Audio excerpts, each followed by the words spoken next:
It's party time! Woo! Welcome to Bxb'S Bits and Bobs, episode 50! Boop, boop, boop, boop, boop, boop, boop, boop, boop, boop, boop, boop, boop. Yeah, in the club, hitting a big 5-0, people. Who would have thought this podcast would still be going after 50 episodes? And to be honest, it's more like 67 episodes if you include all the other podcasts we've done since we started with this one way back on May 22nd, 2016. 2016. Oh. We're in the third year of this podcast. That's crazy, man. That doesn't seem that long ago, does it? I thought it was longer than that for some reason. Well, because me and you have been podcasting together for like on and off for like best part of 15 years, Rich.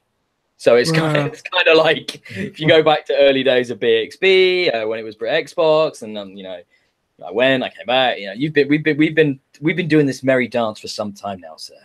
Some time. Yeah. But I will mention our third corner of this powerful triumvirate.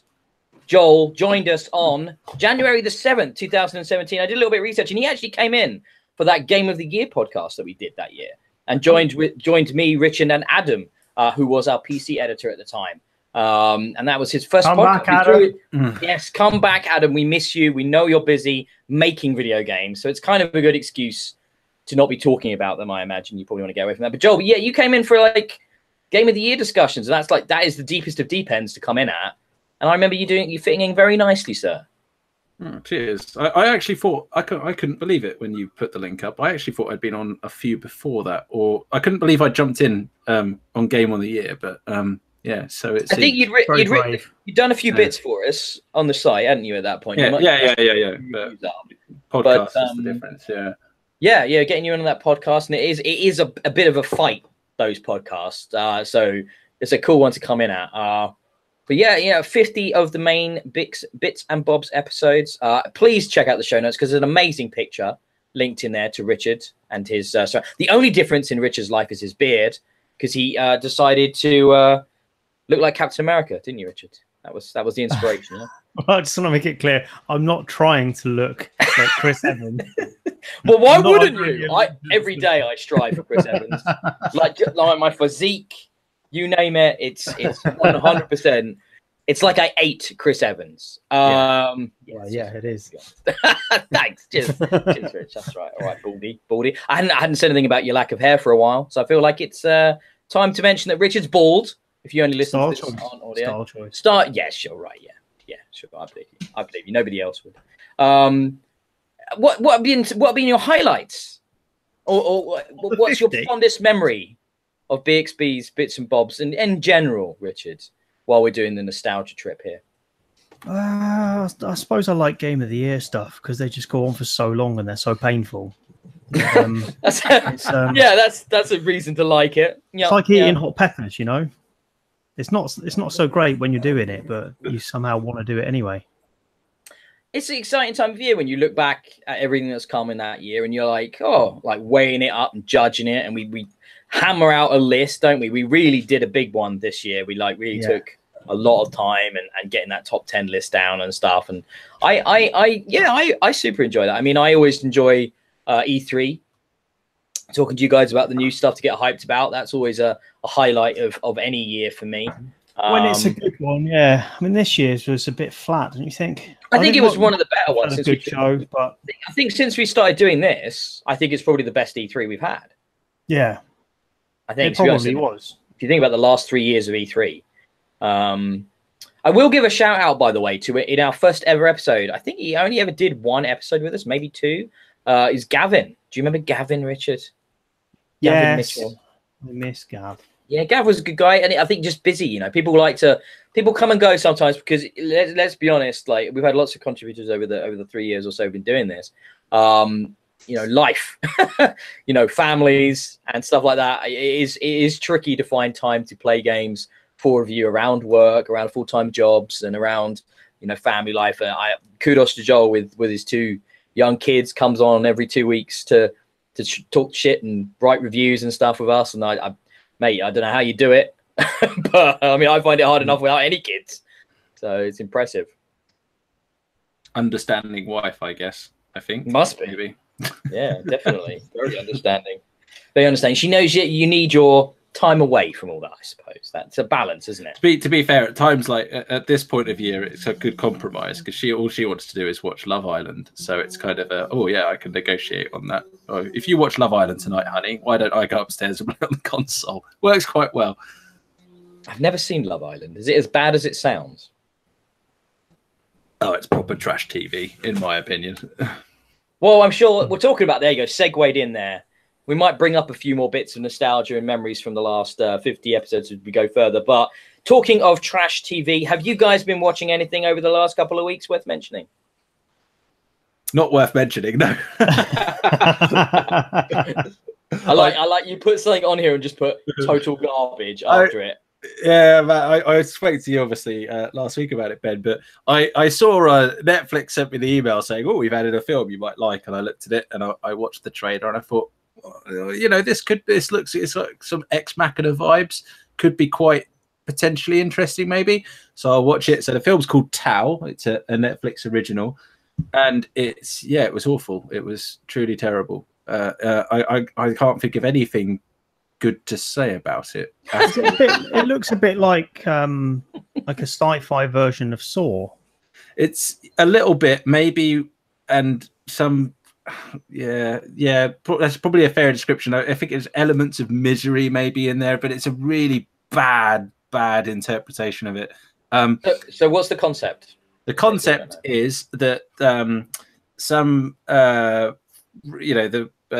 sort of the CEO or the lead programmer, most famous programmer of a really big successful company who do AI, is trying to perfect his AI, and to do it he needs to sort of put humans, so he implants this device into people, into their sort of brainstem, that allows him to then record and monitor brain waves and learning and things. And then at the end he puts them through certain exercises, mostly just questions and things like this, at the end of which he kills them by removing this device and downloading it. So he's trying to perfect this AI, and he picks up this girl, and this girl manages to kind of escape from this prison, and in doing so she it's like his basement, and she destroys his lab, but he still gets her trapped upstairs because he's got some the AI's got like sort of a mech that it can control and things, so it stops her from escaping the house. So he keeps her then trapped in the house, and then she becomes friendly with the house AI, and she starts reading it books and teaching it about the world and stuff. And then this guy comes home, and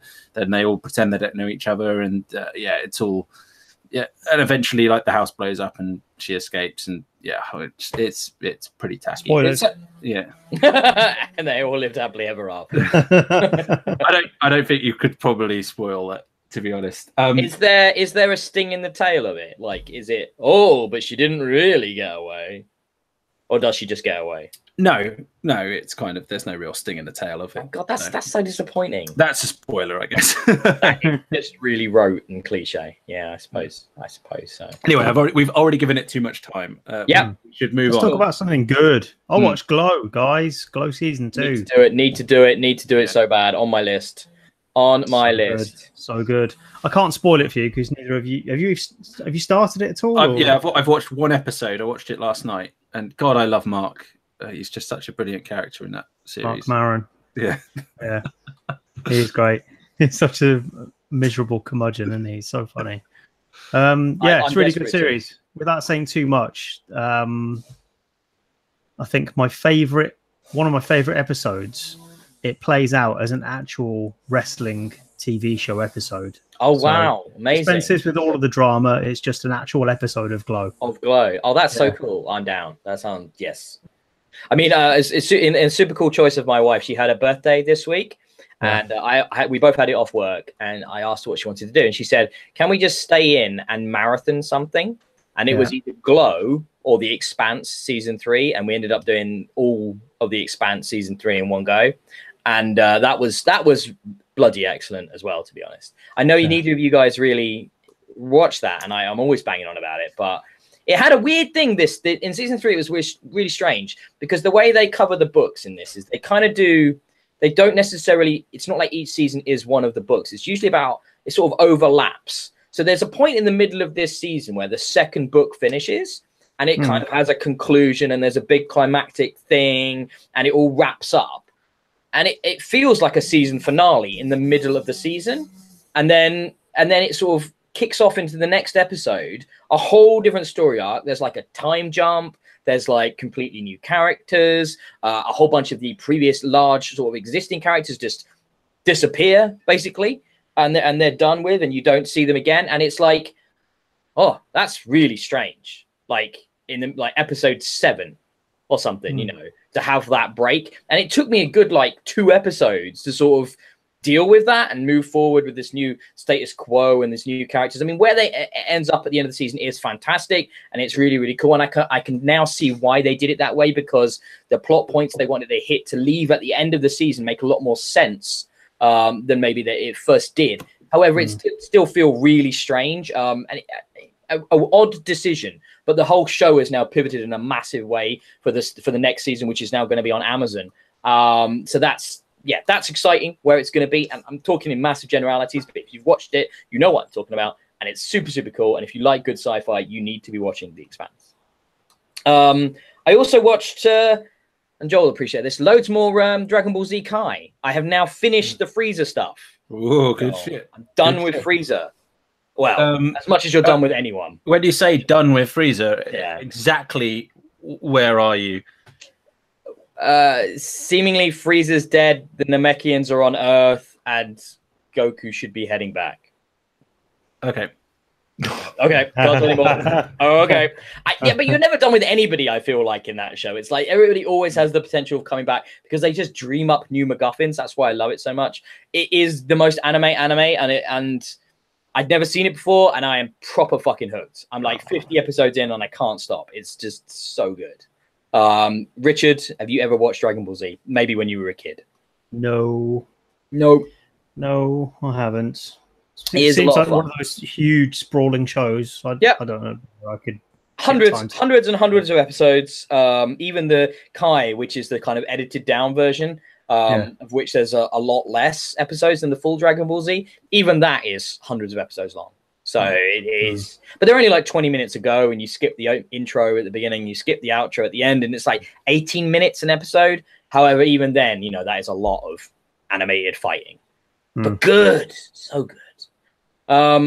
Me and Joel, we watched the Grand Prix, didn't we? Together. We did. It was quite interesting. Normally I watch them by myself, or with my son, who only really is interested for a lap or two and just picks a car by colour that he wants to win.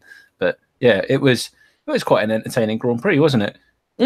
I really enjoyed it because so me and Joel watched it like inside a baseball chat in a way, you know, knowing all the reference, talking in deep. But we also watched it with a couple of people who literally had never probably ever watched a proper Grand Prix all the way through beginning to end. So there was a lot of like, oh yeah, it kind of helps you reframe things a little bit and think about sport from a different angle, and like when you're explaining stuff to people. And I actually thought that was a really cool experience, and I really enjoyed that element of bringing new people in. And it was a good Grand Prix for that. Lots of stuff happened. Even if it wasn't the result we wanted at the end, it was still exciting, and there was enough variety in there and stuff like that. And it was, I thought it was really cool. That was just in general really good finish, wasn't it? The last few laps with the sort of top 4 cars all within a couple of seconds of each other vying for overtaking was it was special. It was exciting from beginning to end. It wasn't like just the beginning like normal in a Grand Prix. That's the exciting bit, or you know that maybe in the pit periods in the middle of the race. All the way through, there was stuff going on, and I thought, you know, it was a really, really cool, just a really good race. Just a really good race. I also watched, guys, the first episode of a TV show adaptation of a film you never thought you needed, but you probably should check out because it's just stupid. I watched episode 1 of SWAT. That based on the film? Show. Yep. Same character names and everything. So this is the film. This is the film. No one remembers that film exists. I remember. Starring Samuel L. Jackson and oh god, what's his name? Colin Farrell. Yeah. You know, and literally, you know, the same character names are in there. It is obviously adapting it differently.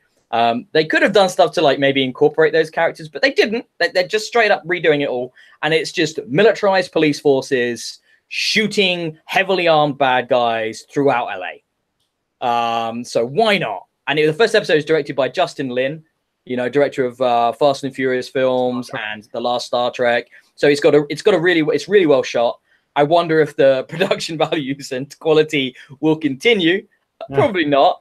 the weirdest bit is they somehow shoehorned in like procedural elements to it, like and investigatory elements, and it's like there's this SWAT team kind of like off books, not following orders, going around investigating crimes, and it's like that's not what SWAT does. Like, it's not even what SWAT did in the film SWAT. No, they just respond to things that need big guns. And it's like, why are they going around investigating anything? But it's like you need something in the second act, I guess, to lead from the first act action scene to the third act action scene. So it's like, oh, let's do some beat copping. It's just so bad, but it was just corny. And one of the guys from Criminal Minds is the lead in this, and it's just like, oh, your life is now police procedurals. Okay, cool. But it's so lame. I'd kind of like to see it the other way around with like low-ranking police. Or but there's a million shows like that. There's a million shows like that. Is there? Yeah, boot cop kind of shows. There's loads. Yes. No, but like with them going mental and having SWAT level armories. Oh, what? Just what? What would that? I don't even know. They're going to open the door. And went, all right, guys, who wants a full auto? Go crazy, lads. Yeah. Trump's in America. He's creating new police forces. So who knows why they do that with SWAT? You've got the most exciting part of the police force there with all the weapons and doing all the exciting stuff. And you give them some investigations to do. It's boring. Well, it's budget, isn't it? It's like they can't afford to have them just doing cool explosion-y shit all the time. So it's like, oh, what do we do to keep the cost down? I know we'll go and have them knock on doors for a bit. And it's just, it's super strange, but the action was well done. And it's not as good as that Navy SEALs TV show I watch religiously on Sky as well. But it's not as good as that, but it was still a lot of fun. It was proper stupid though. Proper stupid. World Cup sorrow, Richard, really? Like, or just, Did you get on the hype train? I did a bit, yeah. Were you chanting "It's coming home"? Like, no, I can't go that far. Everything around football culture, I despise. So it's really hard to be publicly excited or engaged with it in any way. So no chanting.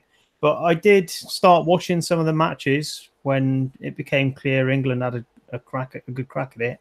Same for me. Yeah, all the way through, I was like, they ain't going to get another win. They ain't going to do it again. And then, in their last match, I was like, yeah, they got a good chance here. Obviously, they then lost. So it's the way it always goes. Always goes that way with England. I don't think that's fair. I mean, I think this has been an incredible campaign from them, from a team that nobody expected to do anything like this. Didn't expect them even to get out of the group. They were a joke, right? This young, untested team with no fucking experience on the world stage. Like, they had a few friendlies under their belts, and that was it. And then Southgate somehow leads them to, a World Cup semi-final. That's incredible. Yeah. So much props to them. Their achievement, because they did do really, really well. I'm talking really just my perception of football is that realistically I'm not interested in it. I start getting interested in it, but I'm really cynical. And then as soon as that cynicism drops off, they drop out. Always. And then I won't be interested for another 4 years now. So I didn't watch the Sweden match live because I was with Joel doing something else, which made Joel hate me a little bit. But I did, however, watch. Yeah, interesting. We'll talk about that shortly. Yeah, I did, however, watch the semi, and that we should have had. We should have had 3 goals in that first half, and when we didn't, we've played every second half poorly. So it's kind of like, we're fucked. That's it. We're done. Like, and lo and behold, we were. So I think. It was big scoring match. Just happened today, didn't it, for the finals? 4-2 to France in the final. Huge amount of goals for a World Cup final. That's 6 goals. So we always knew France were the kind of the big front runner. It's going to be interesting to see what we do in 2 years' time at the next Euro. And maybe we can do well there. So I'm kind of glad it's over though. Now we don't have to talk about it anymore, and it's like we can stop pretending to care. I am kind of glad as well. There is an upside to England not winning the World Cup because, Christ, we'd be unbearable, wouldn't we? Country full of arseholes. Yes, especially if we'd beaten France. Can you imagine? Which just realistically was never going to happen. I would have not. It'd have been cool to get into that final, but imagine how bad it had been if we'd lost in that final against France. Like the sheer levels of fucking hooliganism. I almost imagine that the levels would be the same if we had won. I can imagine that as many police cars and ambulances would get burnt out either way. I think Richard's right. It's just like, I can imagine we'd be arseholes if we won and arseholes if we lost. We don't know how to handle it, do we? When we had a few pints, it would seem, as a nation. I thought the best thing I saw from that semi-final was the shots of all the crowds. When during halftime they showed all the crowds when we scored that first goal, because everybody still had a full pint glass. 5 minutes in, and it was just fountains of beer, which I thought was the most hilarious thing. Just beer everywhere. Can you imagine being there? You'd have been fucking drenched in it. A hot sunny day. You're gonna stink like cheap lager for the next sort of 12 hours. And then lose. Yeah, and then lose. Go all of that, and then go sat on the train on the way home. Thinking of beer, sunburn. For many of them, that's a normal day out. Don't mean just generalizing a teensy bit. Is Frank okay, Rich? You said to him more vet bills. I'm worried. Yeah, he's all right. He had a moment. You've got to start feeding him Huel, man. It's not that. Not that. He had an accident. Oh no! So he's recovered from his surgery on his butt, and then he fell down in between some chairs in a car and almost broke his leg. So he went to hospital, and after X-rays and being put under anaesthetic and a few hours away from home, he's actually fine, and then was walking around as normal the following day. So good. He was overreacting. And has cost us a lot of money for that. He's realised going to the vets gets him lots of attention, so he's just gonna keep faking you now. I don't think he's a fan, really. He's not a fan because he gets sedated all the time, doesn't he? He's not. He don't like it. He's not a spring chicken either, is he? No, he's 9. Coming so on 10. So when you're talking sedation, it's always a worry, isn't it? Yeah, when the animals start to get a bit older. Well, I'm glad he's feeling well. Or at least he's okay. On the mend again. I feel like we talk about this a fair bit, but as an unofficial mascot of Bits and Bobs, we must keep an eye on Frank. It's our duty. I don't know what happens when he dies. Do we stop the show? I think we do some kind of 5-gun salute, live streamed. Proper honor him. Honor him. Definitely. Like little guns. Dog-sized. Yeah. Concealed pistols. That's all right. We could ask Trump to lend us while he's visiting. Yeah. He's probably got something to give us for that. Yeah, I think me and Joel though should talk about what we got up to last week together in each other's in-person company. So more like at each other's throats than in each other's arms, to be honest, Richard. So Mark, as if you've listened to like some of the wrestling podcasts we did, of which there's only 2 or 3, was a guest on those. He came down for a visit with his lovely wife and decided to run a custom D&D campaign for us, which was this post-apocalyptic setting using the Dungeons & Dragons 3.5 rule set. So if anybody knows about that, that's quite complicated. And some dice stuff and stats things were complicated, but we had a really good time. And to give you a little bit of an idea of what's going on, I play half human, half elf in this particular campaign. My name's Gerard. And I'm kind of too cool for my own shit. I'm kind of that action hero kind of guy, walking away from explosions, that kind of thing. Joel, and I'm all about finishing the fight, killing the bad guys that need to be killed, and then probably a few that don't. And Joel, however, came at things from a slightly different direction, didn't you, Joel? I did. I specifically wanted to be an interesting character. I wanted to do something different. And I've played other role-playing games. I've not played Dungeons and Dragons, but I'm quite invested in various Star Wars ones. So I wanted to do something a bit different. So I decided to play a gnomish bard who was a pacifist. Yep. And it was an interesting, exciting experience. So I mean, we all gnome. Yeah, we all know that Ben's a dick, but now I actually know he's really a dick. So after 2 days of playing with you, I think it's fair to say me and everyone else in this game wanted to murder you for real, Joel. I mean, we respected. I think Mark loved me. No, even he wanted to kill you. We respected your commitment to the role and to the character, but to give you an example, Richard, there'd be times when we were in mortal combat where we were fighting dozens of enemies, you know, that wanted our blood, that wanted us dead, nothing more than to see us just torn asunder on the battlefield. And Joel would be walking up to them, trying to have a chat. Trying to use his diplomacy skills. How many lives did I save? I saved like so many people. I saved, I incapacitated 2 people and saved 1 person. I got 1 person to put his weapons down and go home. You got 1 out of like the 6 you tried it on. That was just in the Usually first. when we had to kill them because they were busy trying to murder you and you wouldn't defend yourself. I was a pacifist to the purest sense of the word, Ben. I mean, I respect the level of commitment to the character, but as a character that's trying to kill people, I found it a bit frustrating. Especially, you probably kept you in character then, eh? You should have ways. So me and Titch here, which is the slightly offensive nickname I gave Joel's character because he was so irritating. We had quite a lot of animosity, and to be honest, it was really entertaining. It was like when, you know, obviously me and Joel like each other, but our characters would genuinely not like each other in that situation. And there was a particular thing that happened where I won't go into too much detail because Mark is a heinous, depraved motherfucker, and it came up with this side quest for me, which was really nasty. But let me put it this way: a character had wronged me in the wrongest ways possible, carnally wrong ways, Richard. And I wanted justified fucking vengeance. And Titch here wouldn't let me have it. To the point where he actually rolled against me to get like a higher diplomacy and talked me down for murdering this person who 100% needed to die. So I waited. Not at all. I waited justice. She needed to face justice. She had to die. And she did. So we took her with us on the next part of the quest. And when Joel and the other characters went off investigating, I looked at Mark and I gave him the nod as the DM and I went, you know what I need to do? And he said, all right, roll for it. And then I snuck around the back of the truck she was in and strangled her while she stared into my eyes and kicked as the life left her body. And then Joel Titch here found out he wasn't best pleased. So it's kind of D&D, guys, is a lot of fucking fun. FYI.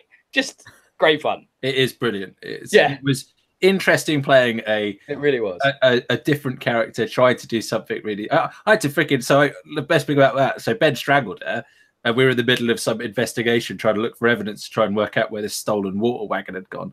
But I had to down tools at that point. I'd heard her last gasping breath, and I had to go over and see, and I see her corpse and stuff. And then I decided to bury her respectfully. Instead of doing what needed to be done, you took her off to the side to bury her. This character was so evil, Richard. I can't even begin the evilness of this character. And she had to face justice, man. She had to face justice. She did. Your justice. Between my fingers, she faced it. We were better than a bunch of vigilantes. I wasn't. I'm not. I know you were, evidently. I'm murdering. That's what I was all about. Oh, God. Yeah, it was a really good experience. Thanks again to Mark for coming up with all this and doing all the work, getting me and Joel and my wife into this. And we haven't really ever done any of this before like this. And it was totally cool. And I'm so up for doing it again. And Richard, next time you should come and join us. Yeah, it was pretty good. You missed the highlight where I incapacitated that guy using my bardish brown noise skill. I'd forgotten that. You made a guy shit himself in his armor, and then was so embarrassed that he was incapacitated for 5 rounds as he tried to sort himself out. You can play a pacifist; it works. You don't have to do. There's non-violent magic. He's a bard, though, right? So he could have buffed the rest of us, given us loads of enhancements and things like that. Did he ever do that? No. Because he knew we were going to use it. You were cold killers, man. I wasn't going to do that. It was counter to my goals. I was trying we were a team, Titch. We were a team. You tried to tear us apart. Tear us apart. Oh. I did heal you guys quite a lot, and I saved your ass. Hulk Hogan was trying to kill you. Weirdly enough, that's true. Hulk Hogan was in our campaign. Yes, he was. He popped in for a quick cameo on a sidecar, in a motorcycle sidecar, while we were like fighting on a moving convoy. It was pretty fucking cool, Rich. It was pretty fucking cool. Seriously. Yeah. Okay. If you've never experienced pen and paper role playing game, this was my first proper experience. it is genuinely entertaining. If you have a bit of an imagination, you're in the right group and you get relaxed, you've had a couple of beers, you got a good DM and all this stuff, it's super, super good fun. Like, it's really, really cool. But let's move on to we'll move out of all that area now. Let's talk about some news and like there's not that much news to talk about. I just want to mention Amazon Prime Day. If anybody's an Amazon Prime member, starts like at the time of the recording tomorrow, and it runs to the end of Tuesday. Not very long. And I know one deal I know I'm going to be snapping up, which I've already heard about, is a PlayStation Plus subscription for 15 months for only 35 quid. Which I think is a pretty good deal. So I think I'll probably get on that. I think I renewed mine like a month ago. Actually, I think I got 12 months for about £35 actually. So yeah, that's what you normally see. But 15 months at 35, I think is pretty good, and I think I'm gonna snap that up. But there'll be all kinds of things. Are you guys? You give a shit about this sort of thing? I think it's worth saying. I'm on a Prime trial at the moment. When is the sale? Perfect. Tomorrow. Okay, maybe I'll get that. Well, on that front, actually, if you are an Amazon Prime member, that means you also have access to Twitch Prime, and they have been giving away a lot of free games in the build-up to Amazon Prime Day this week, and there's some pretty good games in there. You got Tacoma, Observer, and I mean, I've not played some of those Hue. I really liked Hue, although you probably got Brutal Legend. They've just given away the Red Strings Club today. Yes, I want to try that. It's worth checking that out. Yeah. Sadly, they're not available. Like all of them from the beginning aren't still available now. No, you have to check each day and get them. Yeah, time slots. But yeah, it's always worth keeping an eye on. I think the Prime thing hasn't been great the last couple of years, so maybe this year we'll make up for that. I'm definitely going to keep an eye on that. I think we'll do. I've got a new loot gaming box, guys. Do you want to see what's inside? It's not Mass Effect. We talked about this on the last podcast. I was hoping I'd get the Mass Effect box. Sadly, my very generous 3-month trial of Loot Gaming has run out now on this box. I will tell you the theme, and then I'll watch you scratch your heads. The theme is grub. What? The bootloader? No, food. The theme is food. A game of food? No, just... I don't know, not just a game of food, but just the theme is just food. Yeah, game. Because I'm just thinking of games that have food. Oh, Tactical Bacon from DC. So I've got it next to me here, and we're going to open up here with some Halo cookie cutters. What the fuck? Yeah, that's weird, isn't it? Let's have a look. That's how you can make Halo 6. Are you making some kind of commentary about how the Halo games are designed using cookie cutters? Yeah. Very good. Okay, these are really intricate looking. What? Okay, this is weird. All right, I have an assault rifle, cookie shape. Just what you want, guys. Who doesn't want an assault rifle cookie? Pretty complicated, mate. It's not just a cutting. It's got like detailing inside it. Yeah, it does. I've got. What is that? That's good. What am I even looking at? What is that? Hold it still. Hold it still. I can't work out what that is at all. I'm looking at it right up close. I don't know what that is. Turn it the other way around so we can see it. Oh, that's a plasma gun thing. Is that a plasma gun? Yeah. Oh, like a plasma pistol. Yeah, there you go. There you go. Plasma pistol. Yeah, bit weird. Okay. That was more difficult than I thought it would be to work out that. All right, I know what this is. That's Spartan Lock helmet. Yeah. And then where's the Chief stuff? You would have thought there'd be Chief stuff. This is Guilty Spark, I think, or one of the sparks, isn't it? Yeah. Weird that's angle. Actually pretty good. Yeah. You think? Do you think that's pretty good? Yeah. I think that's proper tap. I think for the next podcast you need to bake some cookies so we can see what they actually come out like. Yes. See if the detailing comes out. Yeah. That looks good to me. Now onto the best bit, which is always the T-shirt. I think. So let's have a look at the T-shirt today. All right, we have this. You see what that is? I can't tell. Hold it. Take it back. Take it back. Uncle the lads. Up a bit. Up a bit. Wall chicken. Is that from Castlevania? I think it is. Yeah. Yes, I think this is a Castlevania reference, which is pretty fucking niche. I kind of dig that. That is a very weird and obscure Castlevania reference. I would wear that shirt. Chicken.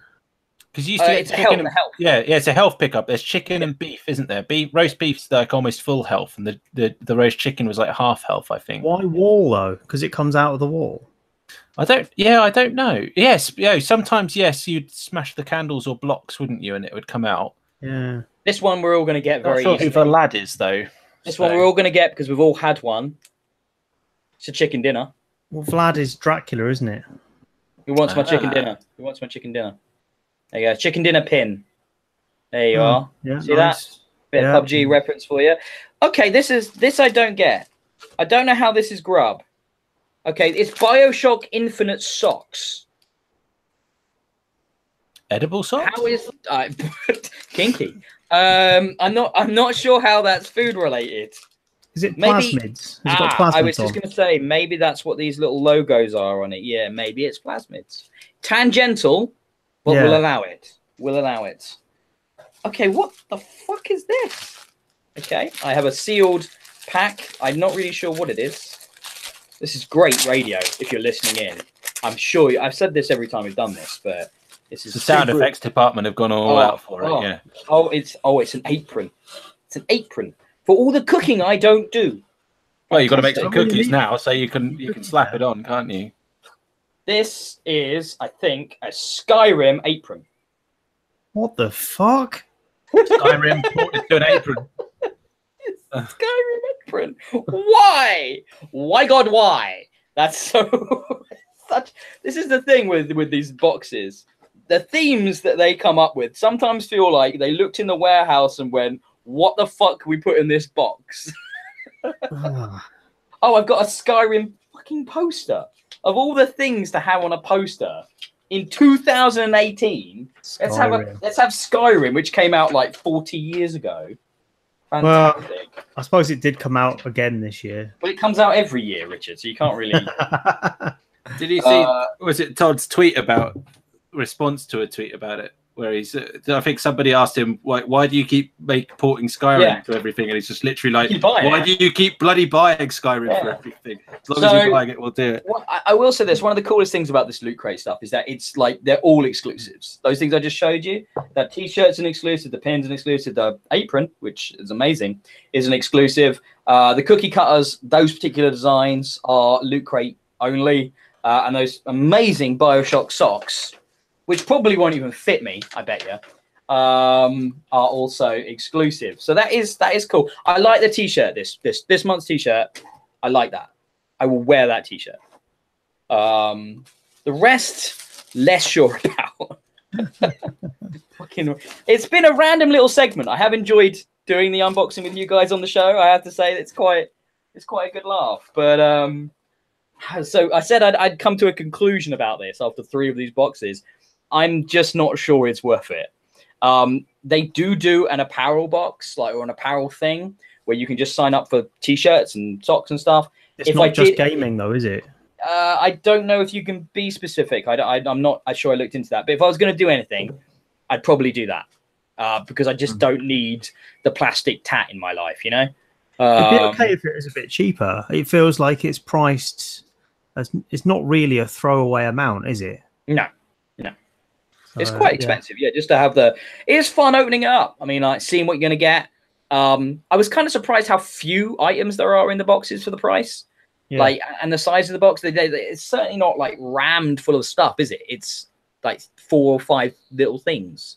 But, yeah, it's been fun. I guess there's not many ways sales happening right now on it. Maybe if I saw another 40% off sale, something like that, maybe I'll take advantage of it myself and set up a proper subscription. But I mean, there's not the apparel one I'm just looking at. It's not gamer specific, but you know, it's geek. Yeah, it's geek, and £9 a month for a t-shirt isn't actually that bad. That's good, isn't it? Yeah, when you look at it that way.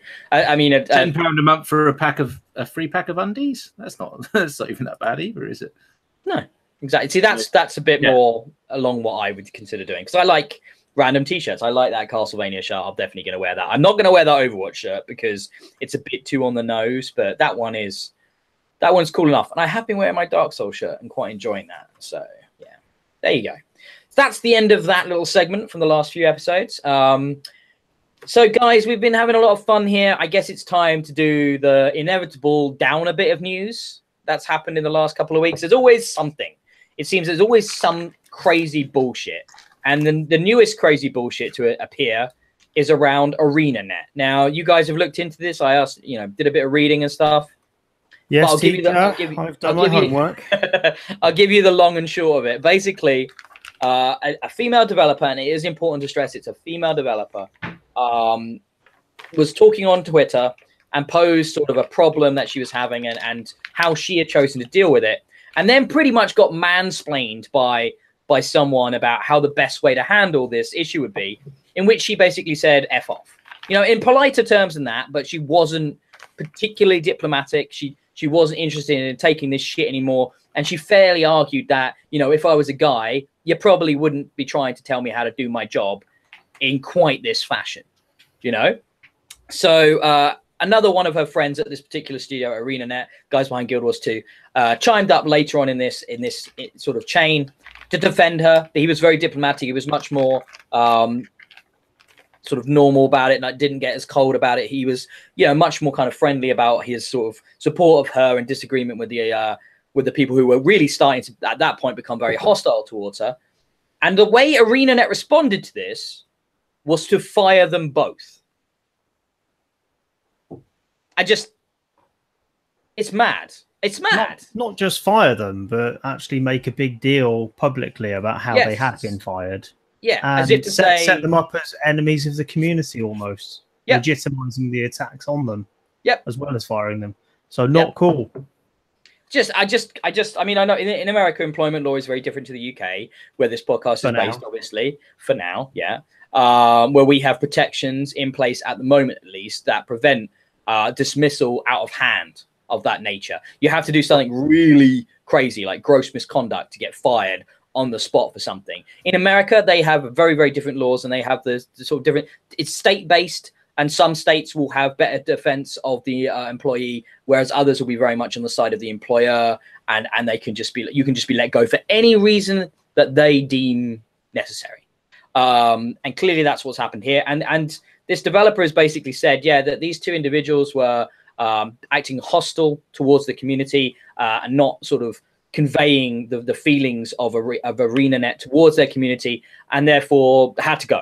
And so they've set a precedent here, haven't they? They've done something very dangerous, where they've said if your community of a game decides they don't like a developer, the developer might react by getting rid of them. And this has already led to a huge amount of these horrible, abusive type individuals picking on and getting on top of these female developers, especially, and just firing harassment and coming up with these spurious excuses and sending them to developers to say, this is why this person should be fired. And it's dangerous, and it's worrying, but it's hopefully woken up the developing community a little bit more, and maybe they're going to do a bit more in the way of like coming down and actually establishing proper social media policies. I still think the best thing the fucking video game developers could do would be to sort out a flipping union. Like, they need to sort out some form of protection for these guys, because they constantly get misused, abused, and just thrown away whenever a cheaper option comes along, or another grad student comes along who's willing to be paid $2,000 less than the guy they hired a year ago. And that there is so many problems with this, the oversubscription of interest in this industry, and then the developers and the publishers who can just be super unscrupulous and just churn through people. I've seen it firsthand. I know Adam, who's contributed to the podcast and the website, as we mentioned before in the past, he's seen it and experienced it as well.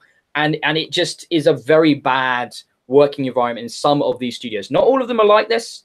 Some have come out very much in defense of the developers after this thing that's just happened this week. However, once again, the Gamergate types, the abusive, misogynistic assholes at the heart of these communities on Reddit and on GAF are getting too much legitimacy, getting too much power, because the developers are leaning more and more towards the idea that it is the community that makes the game.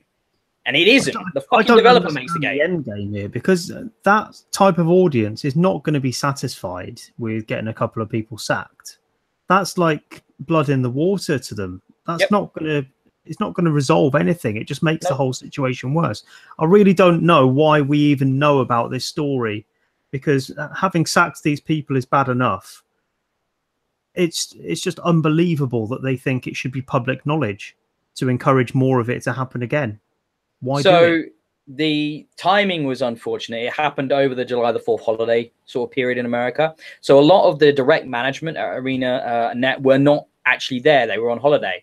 So the decision was made at the executive level, right at the top of the company, to let these two people go, going over their direct managers and things like that, completely bypassing the usual chain of such things. But that doesn't make it any better. It just means that those at the top of that company are fucked up. And I know I won't be playing Guild Wars in the future, put it that way. I mean, like, the reports coming out of ArenaNet that there's a lot of really bad feeling in there. There's a lot of uncertainty. They feel like they can get thrown under the bus at any moment's notice. And it's this strange situation where these developers want their developers communicating with the community. They want that connection. They want that personal connection to be established because it helps sell the product. So what are you going to do here? Do you want to have a gag order on them? Do you want to write every tweet for them? What's the end game? How do they want this to be resolved? And of course, after all this, ArenaNet have just clammed up. There's nothing coming out. You know, they've gone totally silent. They know they've fucked up. They know they've started this feeding frenzy and opened these gates by establishing this potential precedent that they've gone very, very quiet. They can't, I mean, to be honest, they can't offer them the jobs back. And even if they did, I suspect neither of them would accept them, because why would you want to go back to a company that did that to you? You know, it's just gross, man. It's just it is gross. Gross is the right word. Having been that public about dismissing them, as soon as it's their neck on the line, like you say, they've just clammed right up. Now is the time for them to be talking, not when it was someone else's neck on the line. Disgusting behaviour. Joel, you've not said much. You're just sort of listening. I mean, I imagine you agree, but I'm listening. I've got probably a few points I'd make. The core to it is, I think, and you hit the nail on the head, is it's America employment law. I don't think the same thing would necessarily happen here in the UK. It couldn't happen. Very different. Yeah. It would be very difficult. There would have to be a process to be followed, and so at the end of the day, the problem, the real crux of the issue is employment law in the US is shit. Unionization would help that. It supports the employees, particularly when you get into big companies and things like that. So any lack of that isn't helpful, and that's the real core of the issue here. Well, to me, you know, if those processes were in place, this would probably never have happened. And the fact that it has happened and has become public and is being used by ammunition on the internet, that doesn't surprise me. I think Alec Guinness literally nailed the exact terminology of what fucking social media on the internet is back in 1977, as he stood over the cliffs of Mos Eisley and said, "Never will you see such a wretched hive of scum and villainy, really. It's just a depressingly toxic place." So I'm not surprised just to see how people just find stuff and bandwagons and jump on it. And don't know. While employment law in America is partly to blame here, I don't think you can just say, "Oh well, you know, that's the culture. You signed up for a job knowing you can get fired at any minute." I think there is more to it than that. There is a level of complete lack of morality and ethical behavior happening in that particular company to do that to those people in that way. There is a very toxic. There is a big problem. I wouldn't say it's just that company, though. I would say I would imagine it's a lot more widespread in attitude in America, particularly from the, you know, think of one of their biggest cultural output, movies and stuff, and you know how you see that in, you know, bosses are always assholes. They'll always fire you if you just don't turn up. If you phone in sick, man, they'll like, unless they really believe you're sick, they'll fire you. And to be fair, though, bosses in movies, it's usually because you've blown up a city block, isn't it? But if you get my point, it's portrayed as their culture, and then what you actually see is how it, you know, you begin to think that even though they're trying to make these boss characters look like the worst and the absolute assholes, and you don't believe it can actually be like that.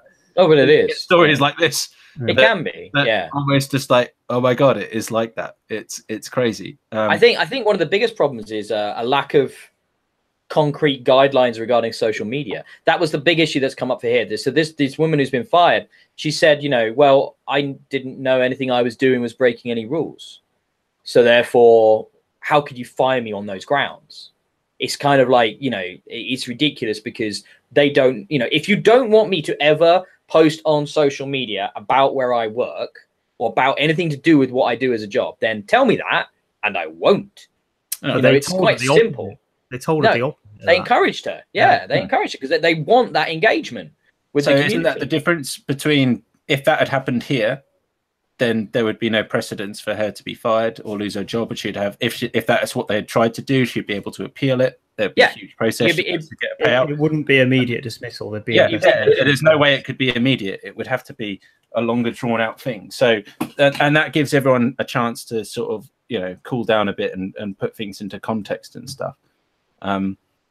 Yeah, sorry. I think I'm talking more about a solution, I guess, to this problem than Can you just imagine that feeling, right? So you're defending yourself on social media from harassment and from abuse, and you go into work the next day and you get shit canned for it.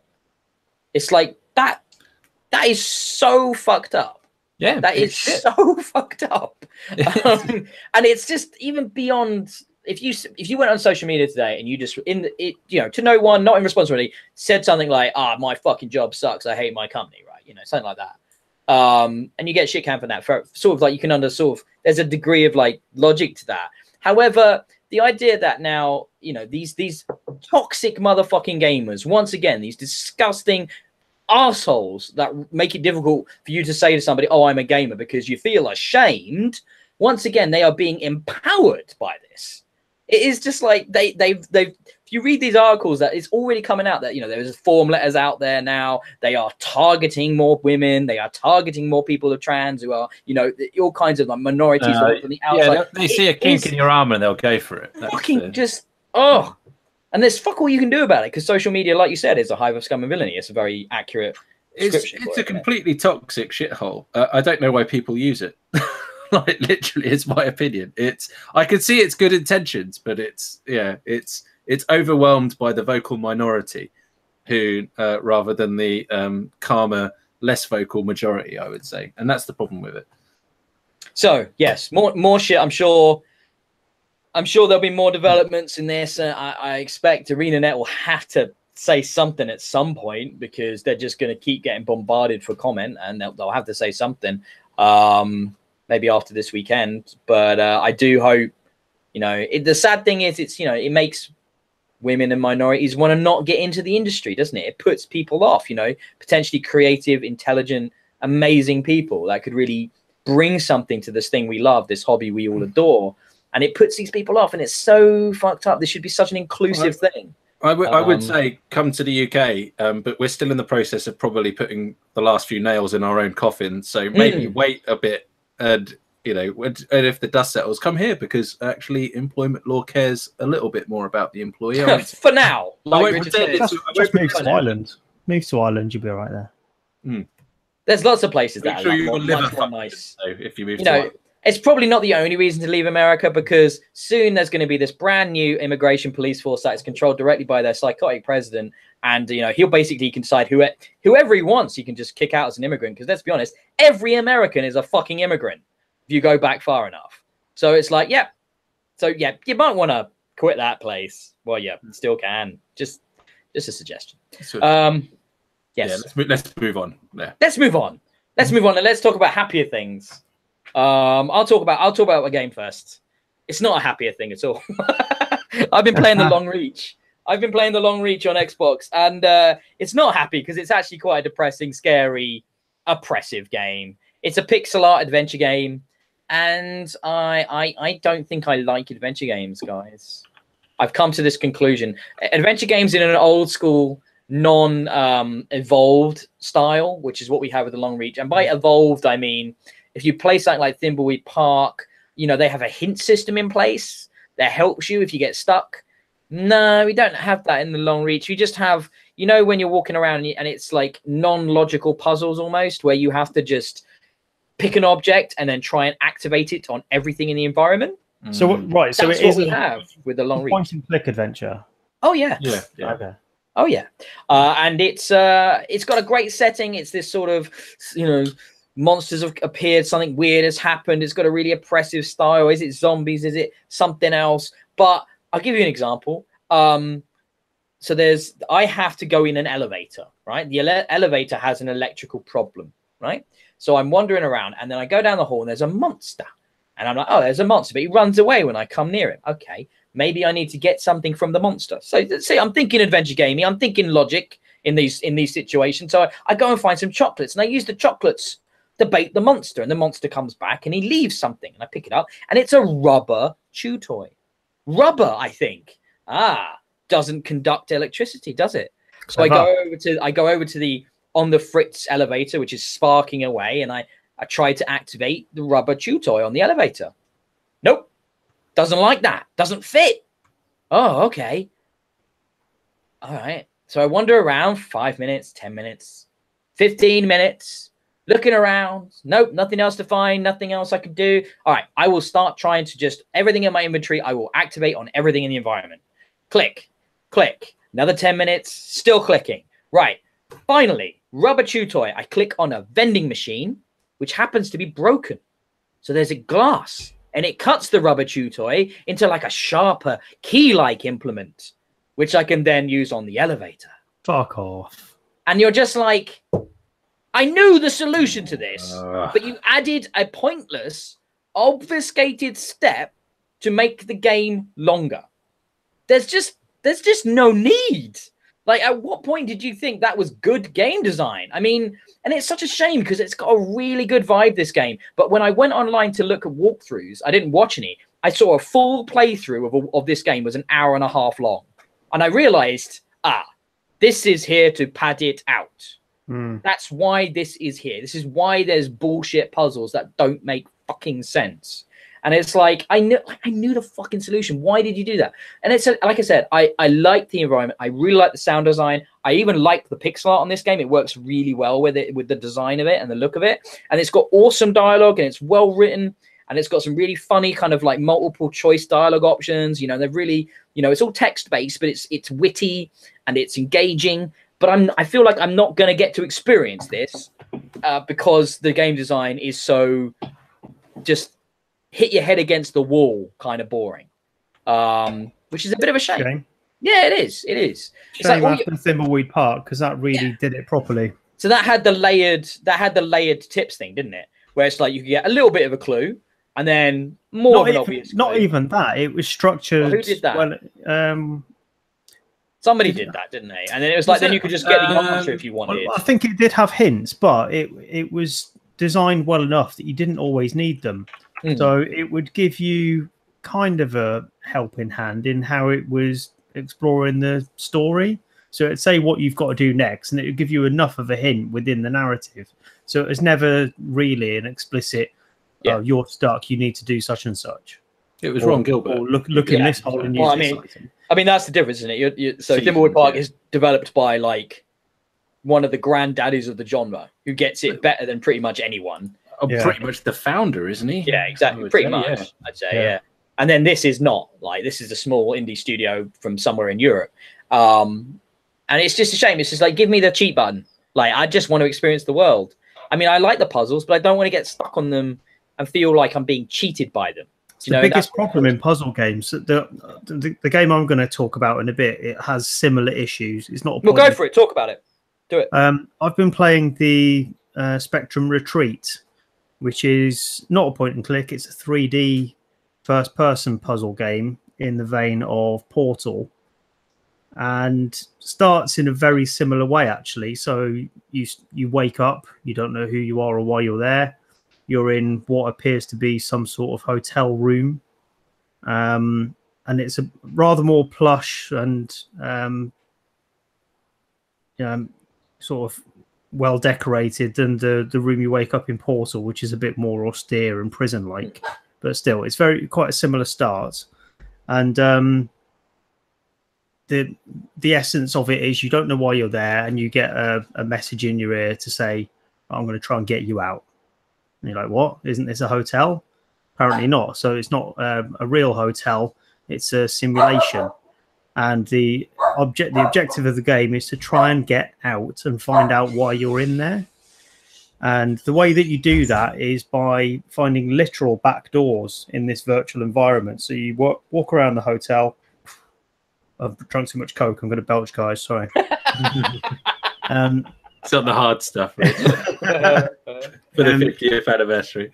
Yeah, you walk around the hotel. You find rooms in the hotel lead you into back doors that send you around sort of the back end code for this virtual environment, and working through those areas gives you user privileges and access to different floors, ultimately to let you out of the building. And in those back areas, that's where all the puzzles are. So you've got your hotel, and then you move into, on each floor, it's got sort of the back rooms with all the puzzly bits in. So it's kind of a reverse of what Portal does. That starts as a puzzle game and then eventually diverges out into this more narrative-led exploration of a real place, instead of just abstract rooms that are there for solving. So this starts off in more of an ornate hotel, really plush, and then becomes very stripped back for these bare bones puzzle rooms. And it does it in a way that's a bit too discreet. So where Portal sort of merged those two worlds and sort of straddled both lines at the same time, and had more of an analog route between them, this is very, very severe in how it doles out the two different narratives it's trying to play out. So you've got bits of the hotel, you're in the hotel, and the puzzle bits, they're entirely separate. And while you're in them, there might be 6, 7, 8, 9 puzzles of, don't know, a couple minutes, 5 minutes, maybe 10 minutes per puzzle before you get back to the hotel again and find out what's actually happening in this story. So the narrative is quite chunked up, and it's difficult to engage with in that way. So it's interesting as far as it goes. I don't think the acting is that great. I've seen reviews really hyping up the acting, and I personally didn't feel that impressed with it. It feels a bit too overacted and hammy, and the typical sort of English. I feel like I've heard it before. I don't know who it is, but there's an English actor who voices this, and she is constantly talking in your ear, and it just sounds a bit over dramatized. Didn't really buy into it, but bit amdram. Yeah, a little bit.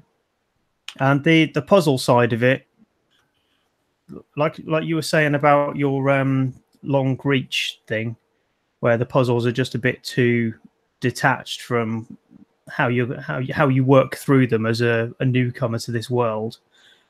It just feels like they've been designed for over such a long period of time, because I think this has been in development for a while. They've been developed over such a long period of time that the people working on this, they know the puzzles, and it feels good for them to work through those puzzles. And I finished the game twice. It does feel better when you kind of know what you're doing. It feels like you're in control of this world, and it's satisfying to work through it. But that first time through, it's really painful. The structure of the puzzles is such that it's all about choosing colors. So you pick up a color that allows you to go through a certain colored doorway, and it's just about moving blocks around so you've got the right color block in the right place so you can get through all of the doorways. That's ultimately what it's about. But it is possible to just completely mess up each puzzle, so it's unsolvable unless you restart, but it won't tell you that. So you might be playing for 3, 4, 5 minutes, and you think, I'm stuck here. Am I stuck because I don't know what to do, or have I broken it? And it's that judgment call then to start again, or just carry on and potentially be wasting your time. And when you get to the final level, I won't tell you much about what it actually involves, but suffice to say, all of the other levels are broken up into discrete sections of, a total of 7, 8, or 9 missions. The last chapter is one single mission, and if any of it fucks up, you're back to the very beginning. I sometimes feel bad for games when they invite the Portal comparison, because you're comparing such almost gaming perfection, aren't you? Like design and writing and mechanic, with something some kids made since he was doing his GCSEs, which is what you've got with the Spectrum Retreat. But to be fair, he's chosen to be in that area. Yeah, he has chosen that field to compete in. So it's kind of like when, you know, it'd be almost like arguing, oh, it's not fair in the World Cup if England have to face Brazil in the final because, you know, Brazil are just so much better. Well, England are all young, aren't they? Why should they have to play the proper teams? Yeah, exactly. You should just get a bye, just get a pass on that one, you know. And it's like, yeah, but like I thought it was interesting when you were talking about how the feeling of Portal is that it doesn't have such sort of digital solutions to everything, and it's analog. But that's not true. It does generally. The puzzles generally in Portal only have one solution, but the design is so impressive. It feels like there's more of an analog, organic nature to what you're doing in Portal, which I think is fascinatingly good design. But I mean, the world is more organic. So the way that the Spectrum Retreat is separated out between the hotel sections and the puzzle sections, it's absolutely stark. There's very little in the puzzles. There's more towards the end. It starts sort of seeping into the puzzle areas, some memories from your past and bits of what's going on with the hotel. And it is an interesting story. It did keep me gripped. But there's not enough of it there in those puzzle sections. It's very stark. Very dry. And with Portal, it never felt like it was a separate line through. It was always you're doing the puzzles, but at the same time you're learning about this world. And I'm assuming you mean Portal 2 rather than the first one, or both? Both. Okay. Yeah, that moment in Portal 1 where you are instructed to jump into the fire outside. and just don't. Yeah, when you get outside of the test chamber. Yeah. And that is just perfection, the way that's written. And Portal 2 was just as good. But this just doesn't do it. And on the puzzle side, you said it had single binary sort of solutions to its puzzles. Probably mostly true, but what's also true of Portal is that if you fuck it up, there was a way back. Yes, it never felt as if you. Oh yeah, nothing was ever finite. There was always a way of getting to the solution. Yeah, it's just better design. It's just experience as designers and you know, people working on that. You know, had Valve's resources behind them compared to this one guy. And to be honest, I'm really interested in the Spectrum Retreat. I can't wait to read your full review, and I might pick it up anyway because I'm just very curious about this labor of love element to it, and what one person can do. I always love the indie studios and sometimes how creative they can be with the minimal resources they have.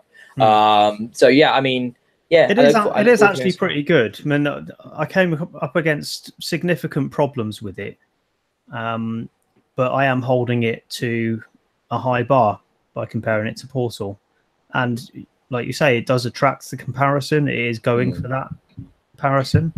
But it falls in quite a number of places that just let it down. But it does have something in there that warrants a playthrough if you have the patience to stick through the uncertainty of some of the puzzles. Okay. Joel, I was going to go to you next because you haven't spoken about the games you've been playing yet, but I can't resist this connection because we're talking about one game that apes Portal, you know, a Valve game, and I have been playing another game that has also been aping a Valve game, but this time it's Left 4 Dead. So I've been playing Earthfall for review. Now, Earthfall, you know, encourages a very, very, very lazy pitch, which is Left 4 Dead with aliens, right? And I'm guessing we've all enjoyed Left 4 Dead over the years, yeah? Yeah. At least one or two. We've all played that and liked that game. That 4-player co-op experience against hordes of enemies with a kind of contextual story that's told over discrete levels, and in the case of Earthfall, 2 separate campaigns. And that, you know, that is literally what we have from Earthfall. And I've heard some stuff, like talk from the developers. They are not afraid of this comparison. They were heavily inspired by Left 4 Dead. And to be fair, Left 4 Dead is not the Left 4 Dead sort of genre, as it were. That kind of idea of game isn't an oversaturated subgenre, is it? No. So why not bring another experience to the table with a slightly different take on it? And that's what we've got with Earthfall. And in every sense of the way, this game is fine.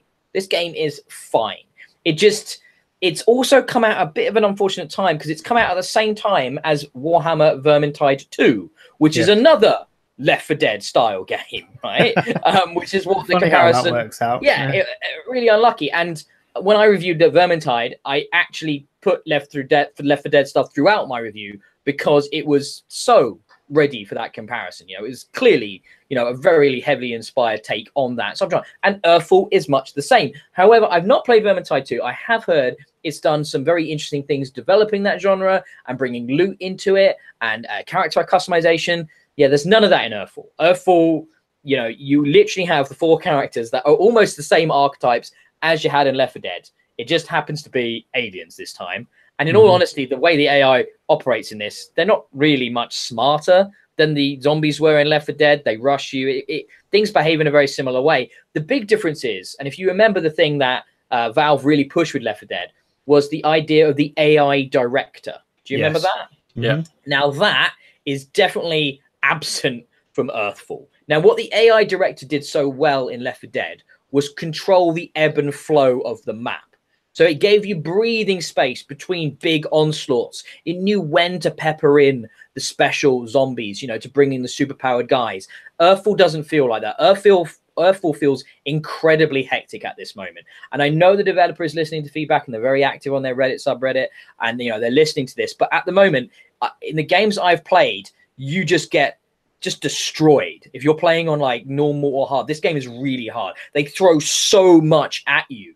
Once the level kind of really gets going, and it never feels like it has that moment to like give you that time to take a breath, to take stock, to reset your defenses. You're always just scrambling around trying to find ammo while fighting off dozens of aliens and getting like overwhelmed with their specials. Like, you know, they've got the same kind of specials, you know, the big tank type guys, the big kind of buff enemies, the ones that grab you, the ones that pounce on you. You know, it's literally the same archetypes as Left 4 Dead 2 had. However, it just doesn't have that balance that Left 4 Dead had. You just feel swarmed. Is it a dynamic system like Left 4 Dead? Is it different? I don't think it is. I'm not sure what the triggers are. However, it kind of feels like it starts quite slow, gives you a bit of time to get like to the place you're going to that you normally have to defend, establish a few defenses, and then it just goes crazy. And it just keeps chucking them at you at a crazy, crazy rate. Now, obviously, this is a co-op focused game, and I really wanted to try it in multiplayer. You know, I was going to get online, join with some randoms. I sat trying to find a game for a really long time. Like, it's basically when you try and find a game, it lets you try and search to join one, and then it will set one up for you, like you're the host, so other people can join you. So I'd try and find something, find nothing, and then sit there on that screen waiting for people to join, and nobody was joining me. Now, this could be server issues. This could be incredibly low population. I really don't know. But at the moment, all I've been able to do is play with the AI. And they're not great. Like, there was one example I was playing last night, and I ran between a gate. And the gate was, like, opened outwards. And I was running into this courtyard. And the gap behind the gate and the wall that had opened, I ran into this courtyard, and I'm fighting enemies. And I'm like, where are all my team? Where the hell are my team? And I came out, and they'd all basically had been badly pathed into that gap and then got trapped.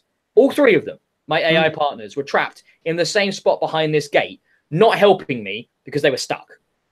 And I'm like, oh, and then, well, luckily that was not the heaviest moment I had to deal with, like with enemies. I was able to handle it, but I was thinking, fuck, man, if you're in a real scrape, like when it really goes crazy, and that happened with bad pathing, you're just going to be fucked. Like, you're going to go down and nobody will get you up because they're stuck behind a gate.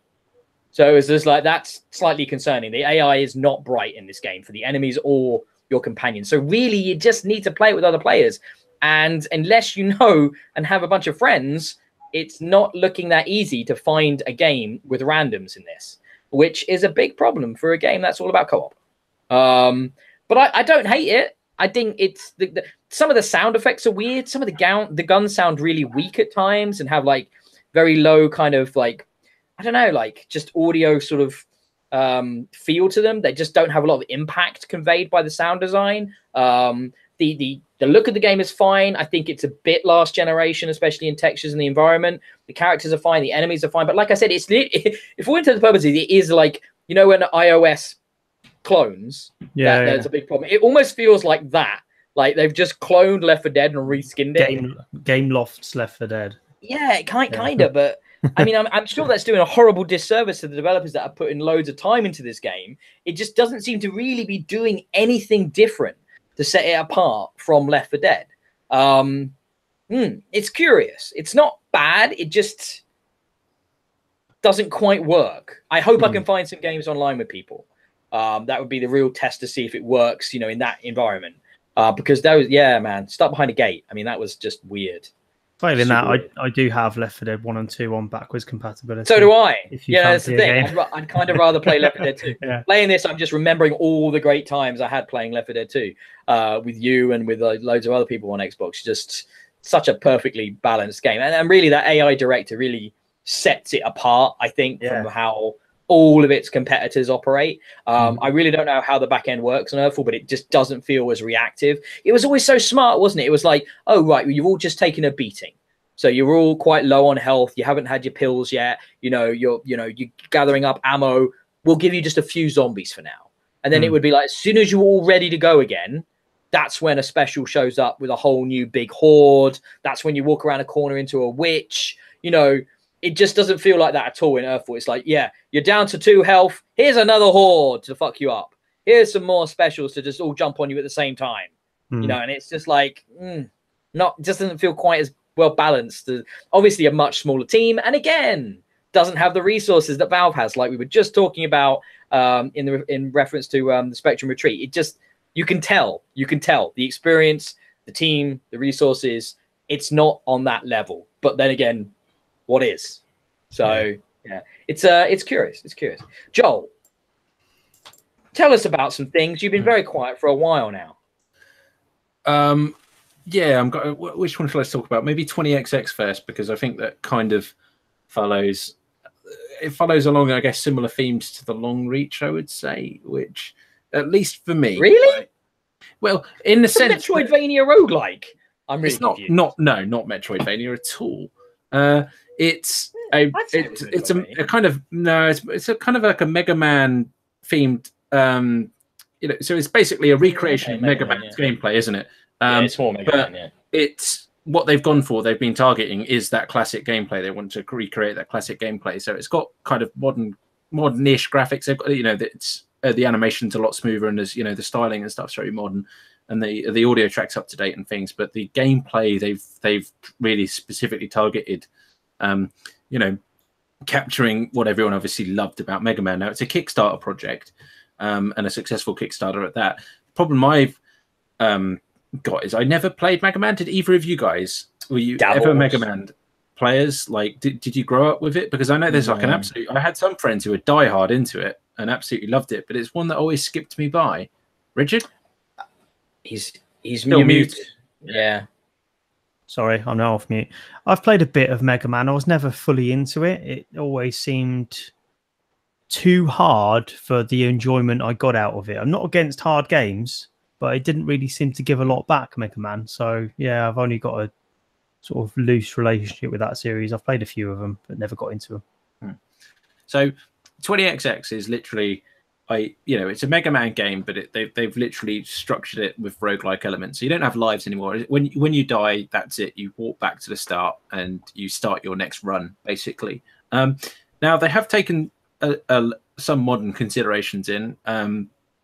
There is as an in-game currency, I'm trying to remember, it's like soul gems, I think it's called, that you accumulate by, when you beat bosses, and sometimes you find them in random crates during the levels, that you can then spend, they're persistent. So across all runs, they're always persistent. So you can accumulate soul gems and you can use them to buy upgrades before you start a run or before you start at the next level and things like that. So you could do quite a few bad runs, but accumulate a lot of soul gems, which you can then spend to significantly upgrade your weapons and your base health and things like that, your base damage output, and then have a run or an attempt with better health. So gameplays wise, it's a kind of action platformer. There are a couple of characters you can choose from. One sort of more ranged weapon, traditional kind of power blastery Mega Man style guy, and the other guys, so she's the female, and the guy's got close range swords slashing and things like that. They play quite nicely. There's lots of complex platform systems. The levels are procedurally generated, but they're not. It's not like tile by tile procedural generation. I think they've prefabricated sections of levels, and they sort of procedurally stitch those together in different orders to kind of give you a feel of some differences. But what it does mean is that you don't really end up with just randomly generated sections that are just impassable or just require you to do impossible jumps or just generally turn up with enemies in real asshole places and stuff like that. So yeah, everything about the game, from my, everything about it feels okay. It's good. It looks well implemented. It works. It plays nicely.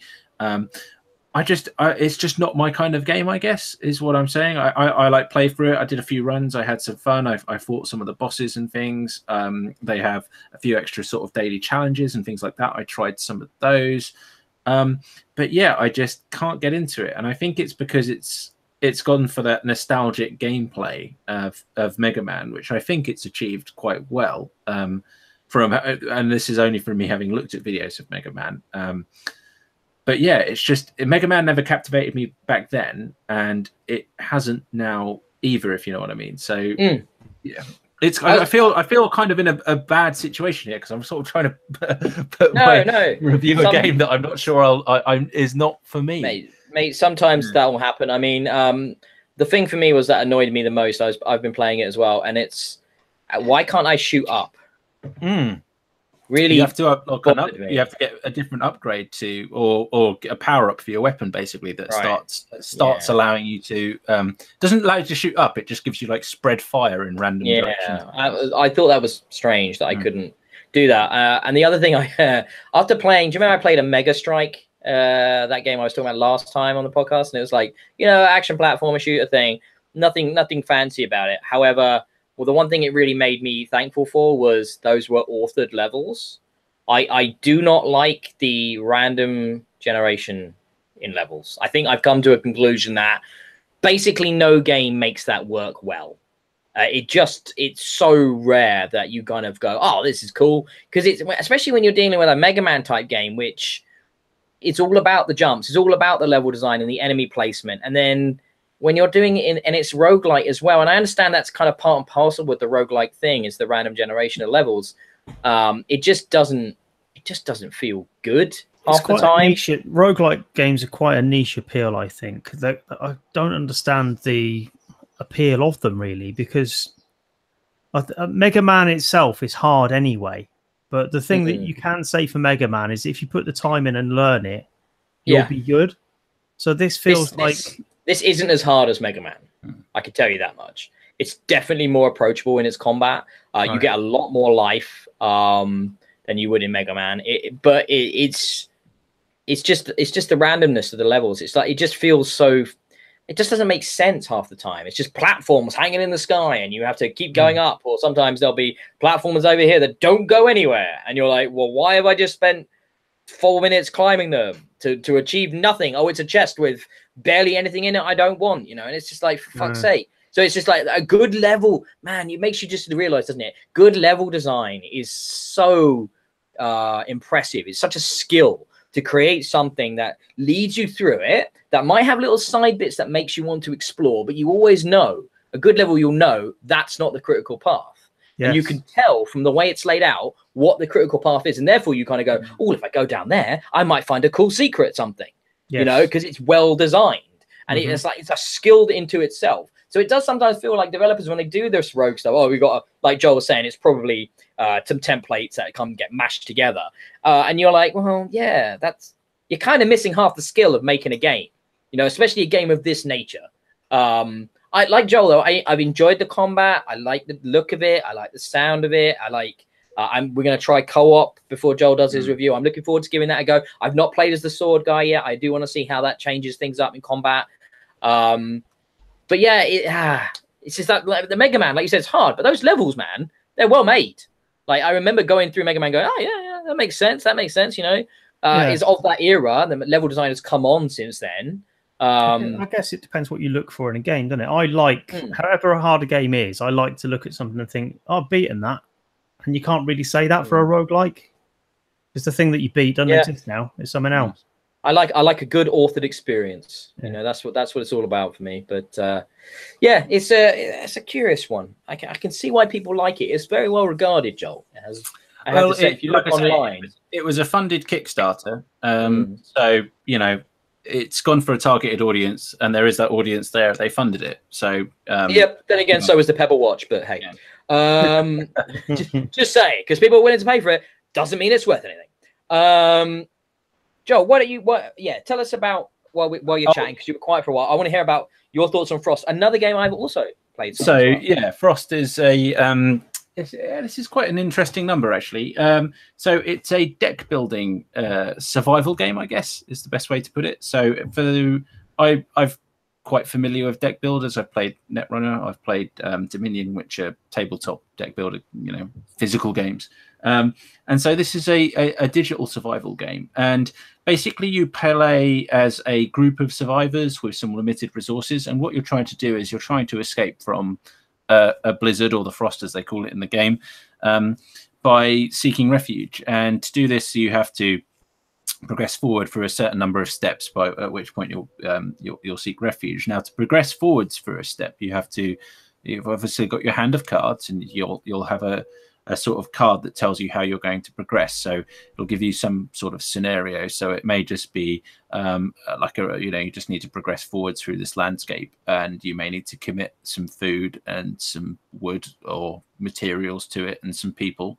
And once you've seeded the card of all the prerequisites, you can then move to the next step. Now, obviously, if you don't have those in your hand, you have to use various cards to either try and add more cards to your hand, or purchase additional cards, or just you have to wait. And if you wait, you then redraw your hand, and then you try and add more prerequisites, and this continues basically. So you start with 8 steps ahead of the frost, and for each term you wait, the counter goes down. For each time you manage to complete each step and move forwards, your counter goes up. And it's literally a sort of balance between trying to maintain a sort of average level of each resource, so survivors, food, materials, and meet the prerequisites of the cards basically, and reach refuge before you get consumed by the frost. So it's got all the kind of elements of it's got the basic elements of a deck builder. What I found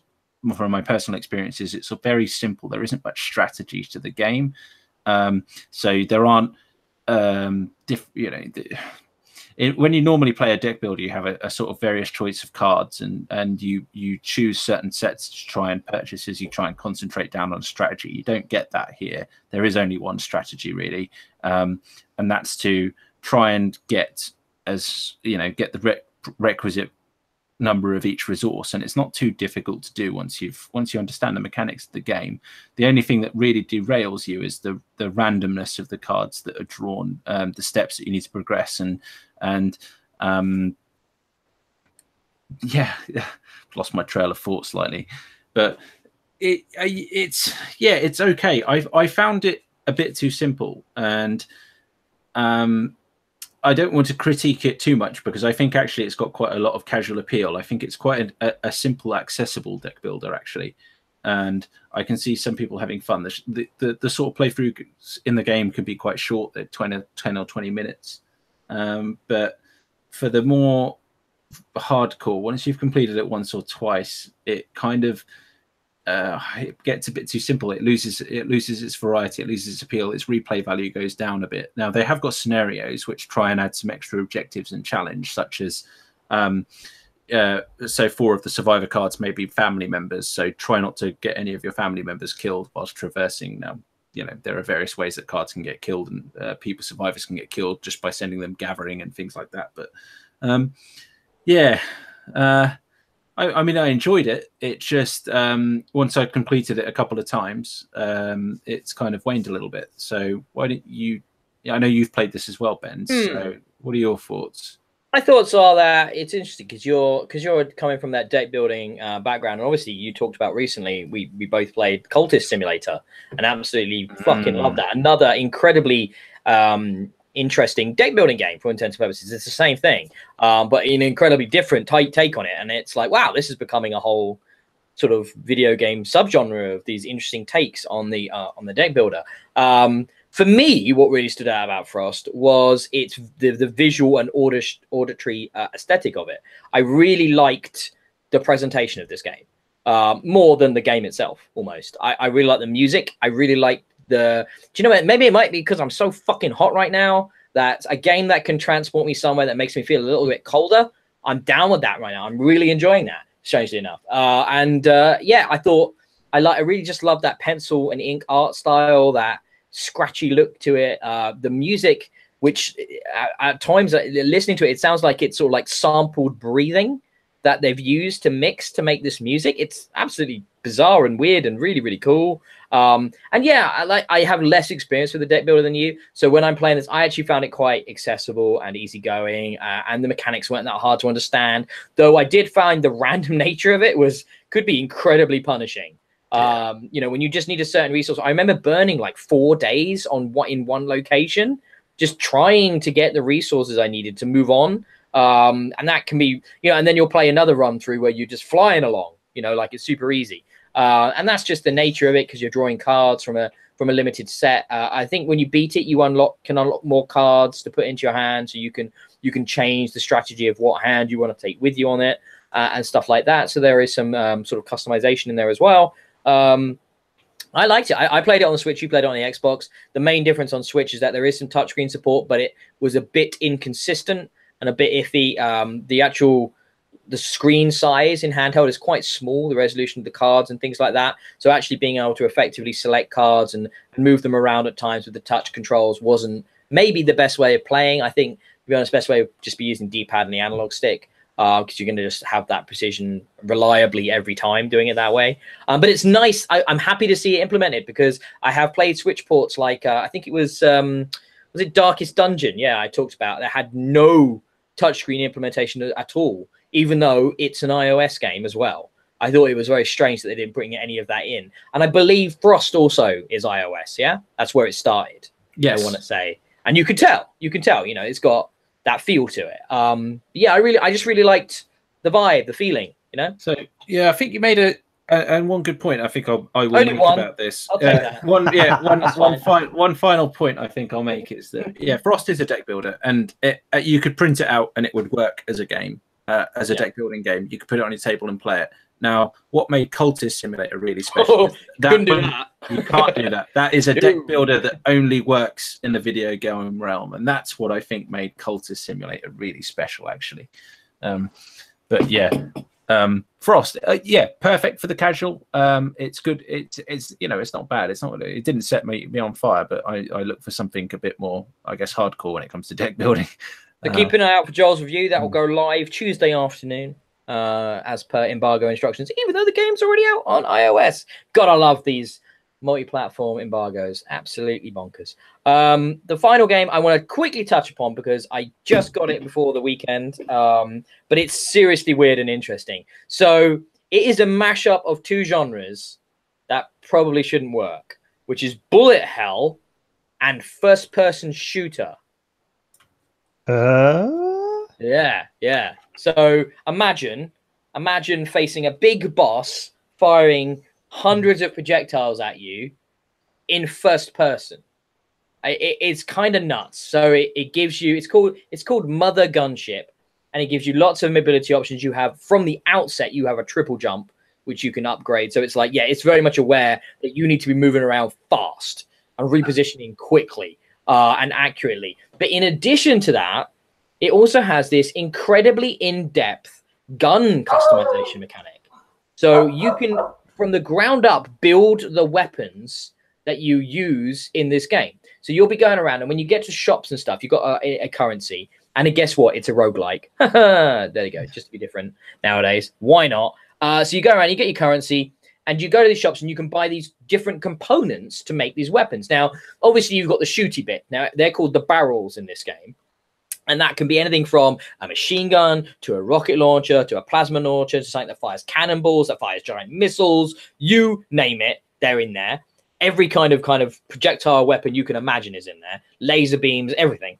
And then you've got the kind of modifier option, which you can bolt on, which can say, add 20 points to attack but take off 2 points in mobility, things like that. And you can add multiple ones of those. And then you have the sort of building block, the component element, where you can then has different nodes, and that's where you can put on different barrels and then the different modifiers. So you could have one gun with 14 components and 30 barrels and 6 modifiers on it.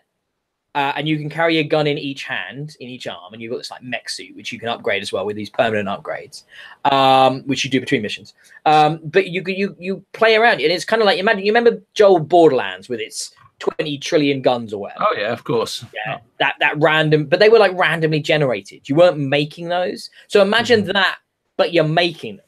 So you get all the tools and all the bits to create the mad weapon that your insane mind has dreamed up.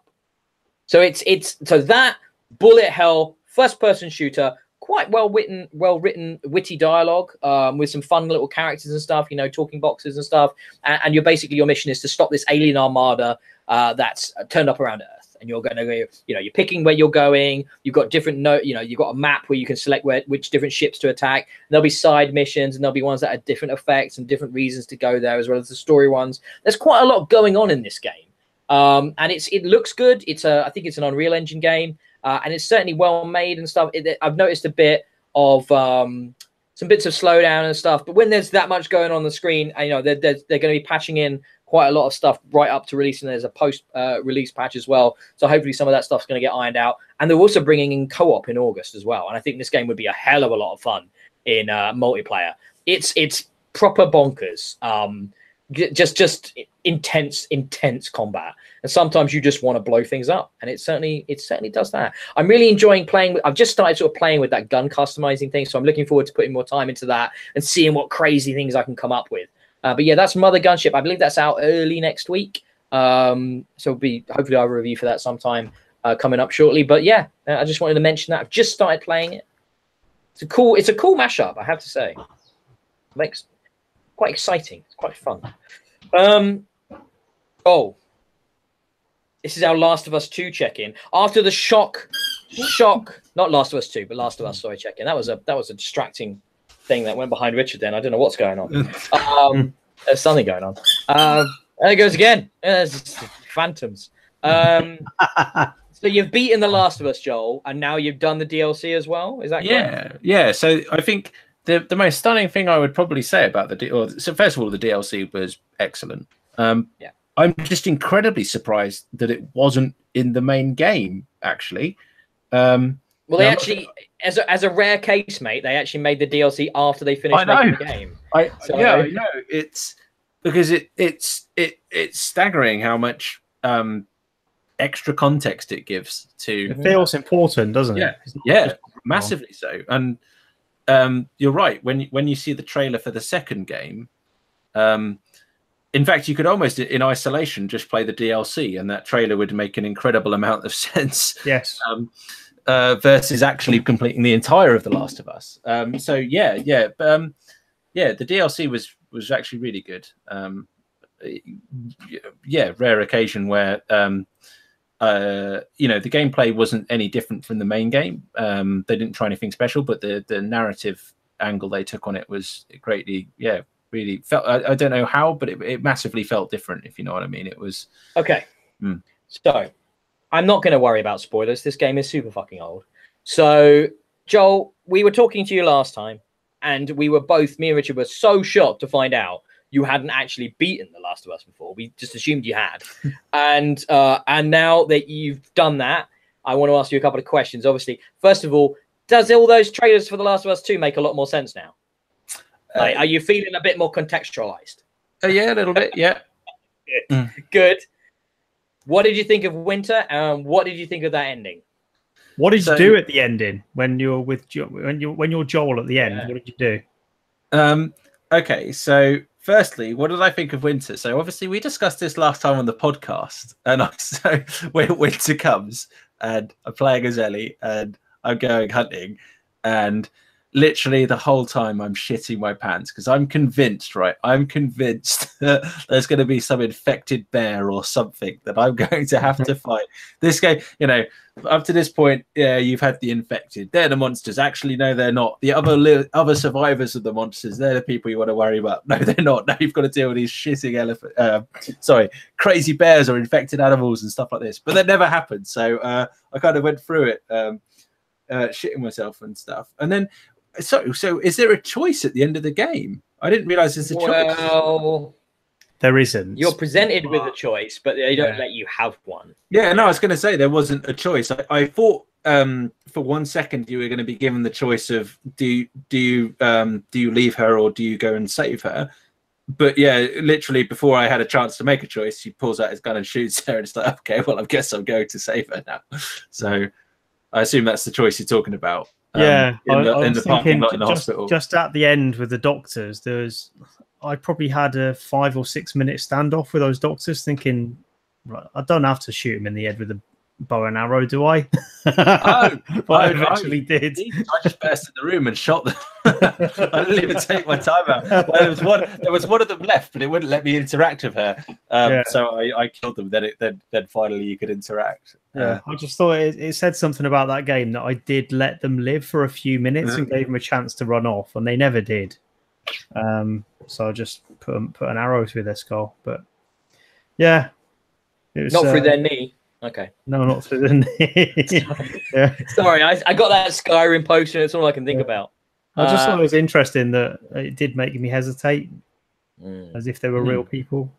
I love the ending to that game. I love, talking about authored experiences. I love the fact that they don't give you a choice. It's like, no, this is the fucking story we want to tell you. And you have got to just, that's what Joel does. Yeah. You know, I think it would have been very easy for them to give you a choice there and to let them cop out and have two endings, good ending and a bad ending, if you like. And then when the sequel comes around, they'll be like, oh, well, we've chosen this ending as canon and that's what we're following, or something like that, like other games have done. But I love the fact that Druckmann was like, nope, that's not Joel. That's not Joel. That's not what Joel would have done at that point. So yeah, more of that from games.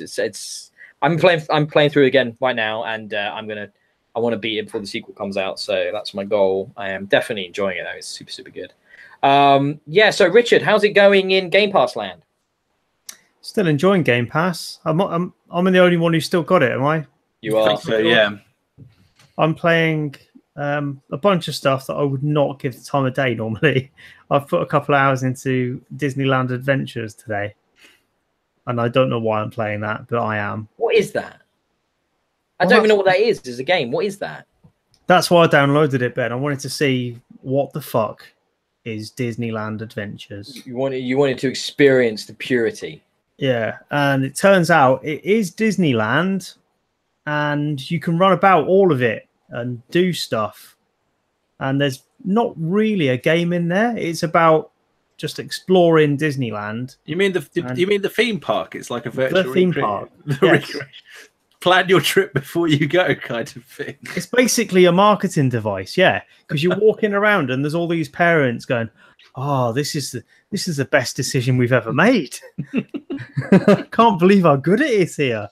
We'll have to come again." Oh my god. And pretty much all you do is walk around and just like pick stuff up. It's a collectible extravaganza. So great. The easy achievements. I mean, tell me there's some reason you're wasting your time on this. It's just really addictive because there's no challenge there. It's just about walking around and getting stuff. So there's Disney characters who, like in the real theme park, there's people in costumes, but these appear to be the real Disney characters because they're like animated mouths and stuff. And they talk to you and say, it'd be good if you went and got me a thing, please. And then I'll sign your autograph book and you can take a picture with me. So you go and get the thing. And then they go, "Oh, thanks. Do you want to get another thing?" And you do that. And that is the game. So you get a camera. You can take stop talking pictures about of this yourself. now, please. I'm not even putting this in the show notes on the website. I'm too embarrassed. Please stop. Move on to one of the others. You've got good games on this list. Please. Oh, I have, haven't I? Yeah, sorry. You've got some really good games. I played Abzu as well. Do you want a few seconds on Abzu? Yeah. Abzu's good. Abzu's good. It's like Journey in water, isn't it? Really good. So instead of it being like all sandy from a desert, it's like sandy from a beach. Yeah, pretty much.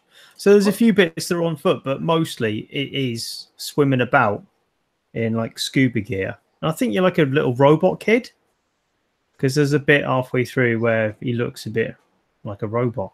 So I don't know. It's not very handy capable, is it? Just call him a robot kid. It's just a little bit mean. I mean, there is a narrative in it about it's about destroying the oceans and but still having a chance to save it, isn't it? Yeah. So yeah, I suppose it's by the by whether you're a robot kid or not. The main thing in the game is the incredible variety of oceanic life that you encounter through the game. There's absolutely tons of species for you to swim through, like beautiful swirling shoals of fish that you can get in amongst, and beautifully rendered. It looks amazing, and it's just great to be amongst it. From that up to blue whales that you can sit on the back of, and you can ride a lot of these animals. So like a squid, you can hang on to it, or even a shark.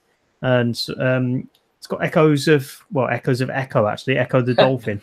Going back to... I knew that's where that was going. Oh, God. Echoes of Echo. So going back to how brilliant that felt, like skimming the surface and diving in and out of the water. That was amazing. And they've captured that in this.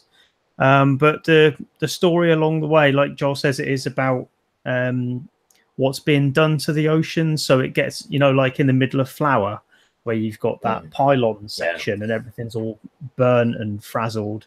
It gets a bit like that. And it's about sort of redeeming that, really, and overcoming the damage that's been done. Do you know what? I'm going to sound like such a fucking tech snob now. The one thing that put me off is I turned it on my Xbox One X and I didn't think it looked very good on my 4K TV. I thought the resolution wasn't great, and I did think it could have been upraised. Yeah, I'd really appreciate an X patch for that patch. It has really long loading times, but the soundtrack is beautiful for that game as well. Yeah, it's nice. Yeah, it is good. But yeah, apart from the resolution, it still does look good. The colors are astounding, and just the way that the sun refracts through the ocean surface just looks beautiful. Yeah, you're right. It could do with an up-res job, and I'd just make it sublime. And what did you think of Human Fall Flat? That's interesting. I haven't finished it yet, but it's not really about anything. It's kind of a sandbox physics puzzles game. Yeah, and you're amorphous white blob fella who just drops down from the sky. You're a friend of morphs. Yeah, or the Pillsbury Doughboy fella. Yeah, like that. And he sort of waddles about in an odd sort of got a really odd control system where you have to use physics to sort of lift yourself over ledges and stuff. And it's all about moving his ungainly shape through different environments and using things in the environment to get him moving around. It's quite good fun, and there's different ways of getting through it. So it does feel sandboxy in the true sense that there's multiple routes through it, and it does feel like you're experimenting the whole time. So every time you actually achieve something, it does feel like you've earned it rather than just followed the path, Yeah, I'm enjoying that one. Yeah, I quite liked it when I reviewed it. I thought it was cool. I mean, the thing that's interesting to me is that I believe if they haven't already, they're putting multiplayer in, which would be quite a lot of fun, I think, bumbling around with that online multiplayer. I think it always had couch multiplayer, couch co-op, but I think that it's going to be online, so that'd be pretty cool. I'm going to talk about something on my list because I think it's a really interesting piece of tech more than it is a game. Richard, you'd be interested in this. Do you know anything about Dropmix, Rich? No. What's Dropmix? So Dropmix was something Harmonix brought out after I believe Rock Band 4. And it's a big plastic deck, right? And it's hardware, and it was originally about 150 quid, and I got it on sale at Game for about 40. And it's cards, right? So it's this big deck with 5 spaces for 5 cards, right, on each thing, and it's all about mixing music. And the cards you get for it, and I was able to get a bunch of cards very, very cheap because I think they were just trying to clear it out of Game now. And the cards have like different elements of songs. Fucking harmonics. How are they still alive? Yeah, I mean, what is this? Card-based plastic instruments. Yeah, it's not an instrument. I don't even know what it is. I mean, it's like Skylanders and Rock Band together, isn't it? Basically, but it's not as exciting as toys. It's fucking cards, and it's a very strange thing. I'm always curious about it. So there is a game element. You can kind of play it competitively. You know, you have 2 people have cards, and but really, it's just about mixing music. And so each card will maybe this does a drum loop, but it's all stuff you recognize from music, from all genres, rock, electronica, hip hop, pop, you name it. It's kind of covered in this. So there's a drum loop on that. There's the vocals on this one. There's the guitar from this track, the style, like not even necessarily a particular type of music, but there's a style cards of this particular song. And one of the ones I had was Disturbed's Down with the Sickness. And then they all interact with each other. And weirdly, I don't know how it works really, but it doesn't create just awful noise. It's like they will match the beats per minute. They will find the right key to put things into automatically. And it's all the cards must have, I think, RFID technology in it. So they're recognized when they're put down on the deck. And then they play together, and it makes pretty amazing fucking music, like original mixes is what it feels like. And there's, you can imagine thousands of variety to this, huge amounts of computations of these different types of mixes you can create. And it works with, it doesn't plug into your Xbox or anything. It works via Bluetooth with, say, your mobile phone. And then the music could just come out of your mobile phone, but I had my mobile also paired with my speakers, so I was able to do that, which I imagine most people will be able to do now. So it's actually quite an impressive piece of technology. What's really impressive, right? So on these cards on this deck, you got your 5 cards down. If you place another card on top of one of the existing cards, it will forget the one beneath and then play from the one you've just put on top. So it somehow knows the order. And it's not just a couple. I put like dozens on one spot, and it would keep knowing what the next one was you put down and mix that into the mix you were playing. So it would take out the guitar riff from Disturbed's 10,000 Fists and put in the guitar riff from, I don't know, Michael Jackson's, Smooth Criminal. And then that would be a part of the song. It's impressive technology. I can understand why it maybe didn't take off as a game because it was super expensive and super weird. But as like a music toy, it's really good fun to mess around with, Rich, mate. If you had some spare cash, I would say, like, if you're interested, I think it's a curious experience, and I know you're a music guy. Just as an experimental piece of music creating tech, really weird, but really cool.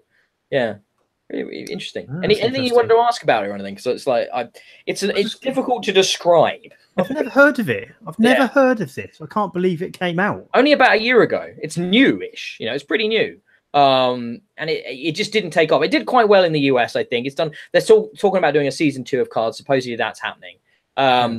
But in the UK, as far as I know, it just bombed. And when I was buying this in game, the woman goes to me, "I've worked here for over a year, and I've never seen anyone buy this before." So I felt very special. I was like, well, I waited until it was 40 quid. And then I bought it because it was like I had my eye on it for months, but I wasn't spending £120 on it. I really, really wasn't. But yeah, it's cool, man. It's annoying because the cards don't seem like they're produced anymore, so the prices on places like Amazon and eBay have gone through the roof. So it's a real shame that I was able. They had like a bunch of starter packs for rock, hip hop, and all at like £2 each. So I was able to basically double the amount of cards I had immediately for like no money. I basically bought everything they had of this. And I was like, yes, I will play with that. And I did. And you know what? I don't know if I'll play with it again. But it was good fun for that 2 hours I messed around with it. So yeah, interesting piece of tech. Yeah. Very strange. Are you looking it up? You both look like you're looking it up. Yeah. It's not on the game website anymore. Do you have to connect it to the internet? The app does like an initial update, but no, then you're good. No, I don't know how it does it. I don't think it's streaming it. I don't. It must be, because it's too unless that thing can't be preloaded of all the tracks. It's too instantaneous. Honestly, as soon as you put a card down, it puts in that element to the song. Yeah, like instant. Maybe the app contains them all. I don't know. Yeah, it's not a big download either. I don't know. My mind's like, oh, interesting. I want to try and reverse engineer this tech. Well, next time you're over, mate, we'll have a play, because it is good fun. How come you didn't crack it out last weekend? Or did you I only bought it. No, I only bought it this week. Okay, fair enough. Yeah, otherwise I would have totally. That was a good party experience. Spent Saturday playing that. Yeah, it's really really cool. Richard, did you want to mention a couple of the other games you're playing? Because your list is quite long, but me and Joel haven't done much else. So. Hang on. Anything standing out from your list? You got Splatoon 2 DLC. Is it that's right. One? Yeah, that's good. So I really enjoyed the Splatoon 2 single player campaign. So when this came up, I bought it immediately. It's about 80 levels of new single player Splatoon goodness. Jeez. Wow. And it's structured in a weird way. So like, you have to spend the in-game currency to get access to some of the levels. And it's all laid out on a sort of London Underground map system. So once you've unlocked one level and beaten that level, it gets you to the next station on the line. And eventually you'll get to a station that crosses over with another line. And that opens up a whole new set of levels, and they all interconnect. So you've got the choice of how to go through the game. But for each one, it costs like, I don't know, 500 or 200 or 1,000 of whatever the currency is. And you get that currency by beating levels. So it feels kind of a cheap way of making you repeat levels, so you can get enough money to get into the level you next want. You can't buy the currency separately, can you? You can't buy it separately. No, it's all about earning it within the levels, and it's sort of a way of protecting difficult missions till you've got enough to risk, basically. So you're gambling the money that you spend on getting into the level. You don't want to be spending 1,000 if you've only got a couple of thousand, because if it's dead hard, then that means there's not much else you can do instead. So you end up doing a lot of the simpler missions, sometimes more than once, just so you've got enough backup money to risk the next level up. Like, that's a weird structure. Yeah, it's strange, but I'm enjoying it nonetheless. The levels themselves are pretty much as you would expect from the original single-player campaign. There's just a lot more of it, so it's good. So, what single-player campaign? Did you not play the single-player campaign in Splatoon? Nope. Well, you should do that. There is a single-player campaign. Have you got it, Ben? Mm-hmm. Yeah, there's a huge amount of single-player in the game. So, are we talking about all of that? What was it called? It's got a name in it. The singles-player stuff in Splatoon 2. No, like, you're thinking of, there's like a 4-player co-op bit, isn't there? Is there? Yeah, there's quite a lot in Splatoon that maybe you haven't seen then. Sounds like it, doesn't it? Yeah. There's like a 4-player horde mode. Yeah. Which is pretty cool. But there's an actual bespoke single-player campaign in Splatoon 2 that is worth your time. Okay. I never even found how to get to that. Okay. Cool. Great. Awesome. There's a reason I stopped playing it. I don't think it's even installed on my Switch anymore. Fair enough. Yeah, give it a go. I enjoyed that game. I will. Are we at the end? Do you think, or did you want to give a shout out to the? I mean, only if you liked it, the new Games with Gold game. Oh yeah, Assault Android Cactus. I played a bit of it. I thought it was quite a good fun. video game. It is. It is good. So it's a twin stick top-down shooter with cutesy female characters with big heads, and you shoot stuff.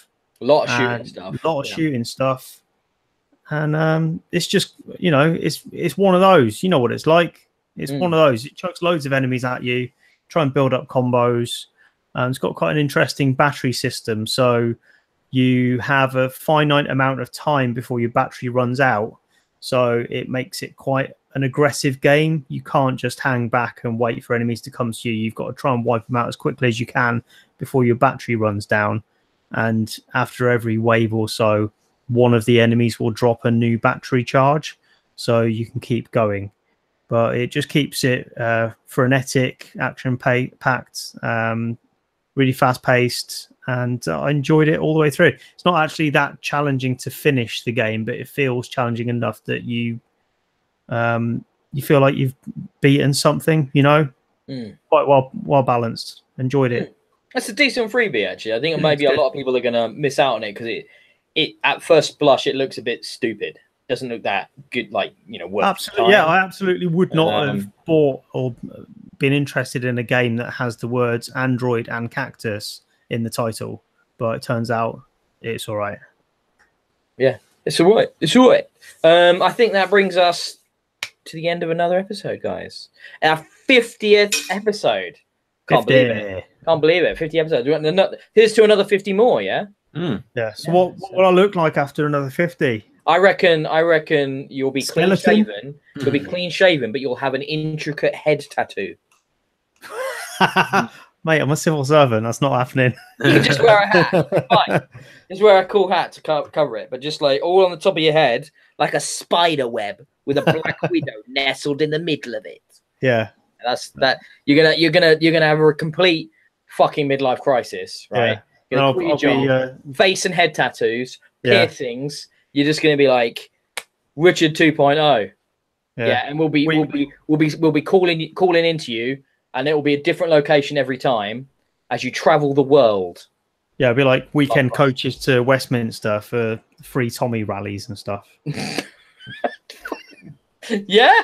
I don't even know what that is, but okay. What's a Tommy rally? Tommy Robinson.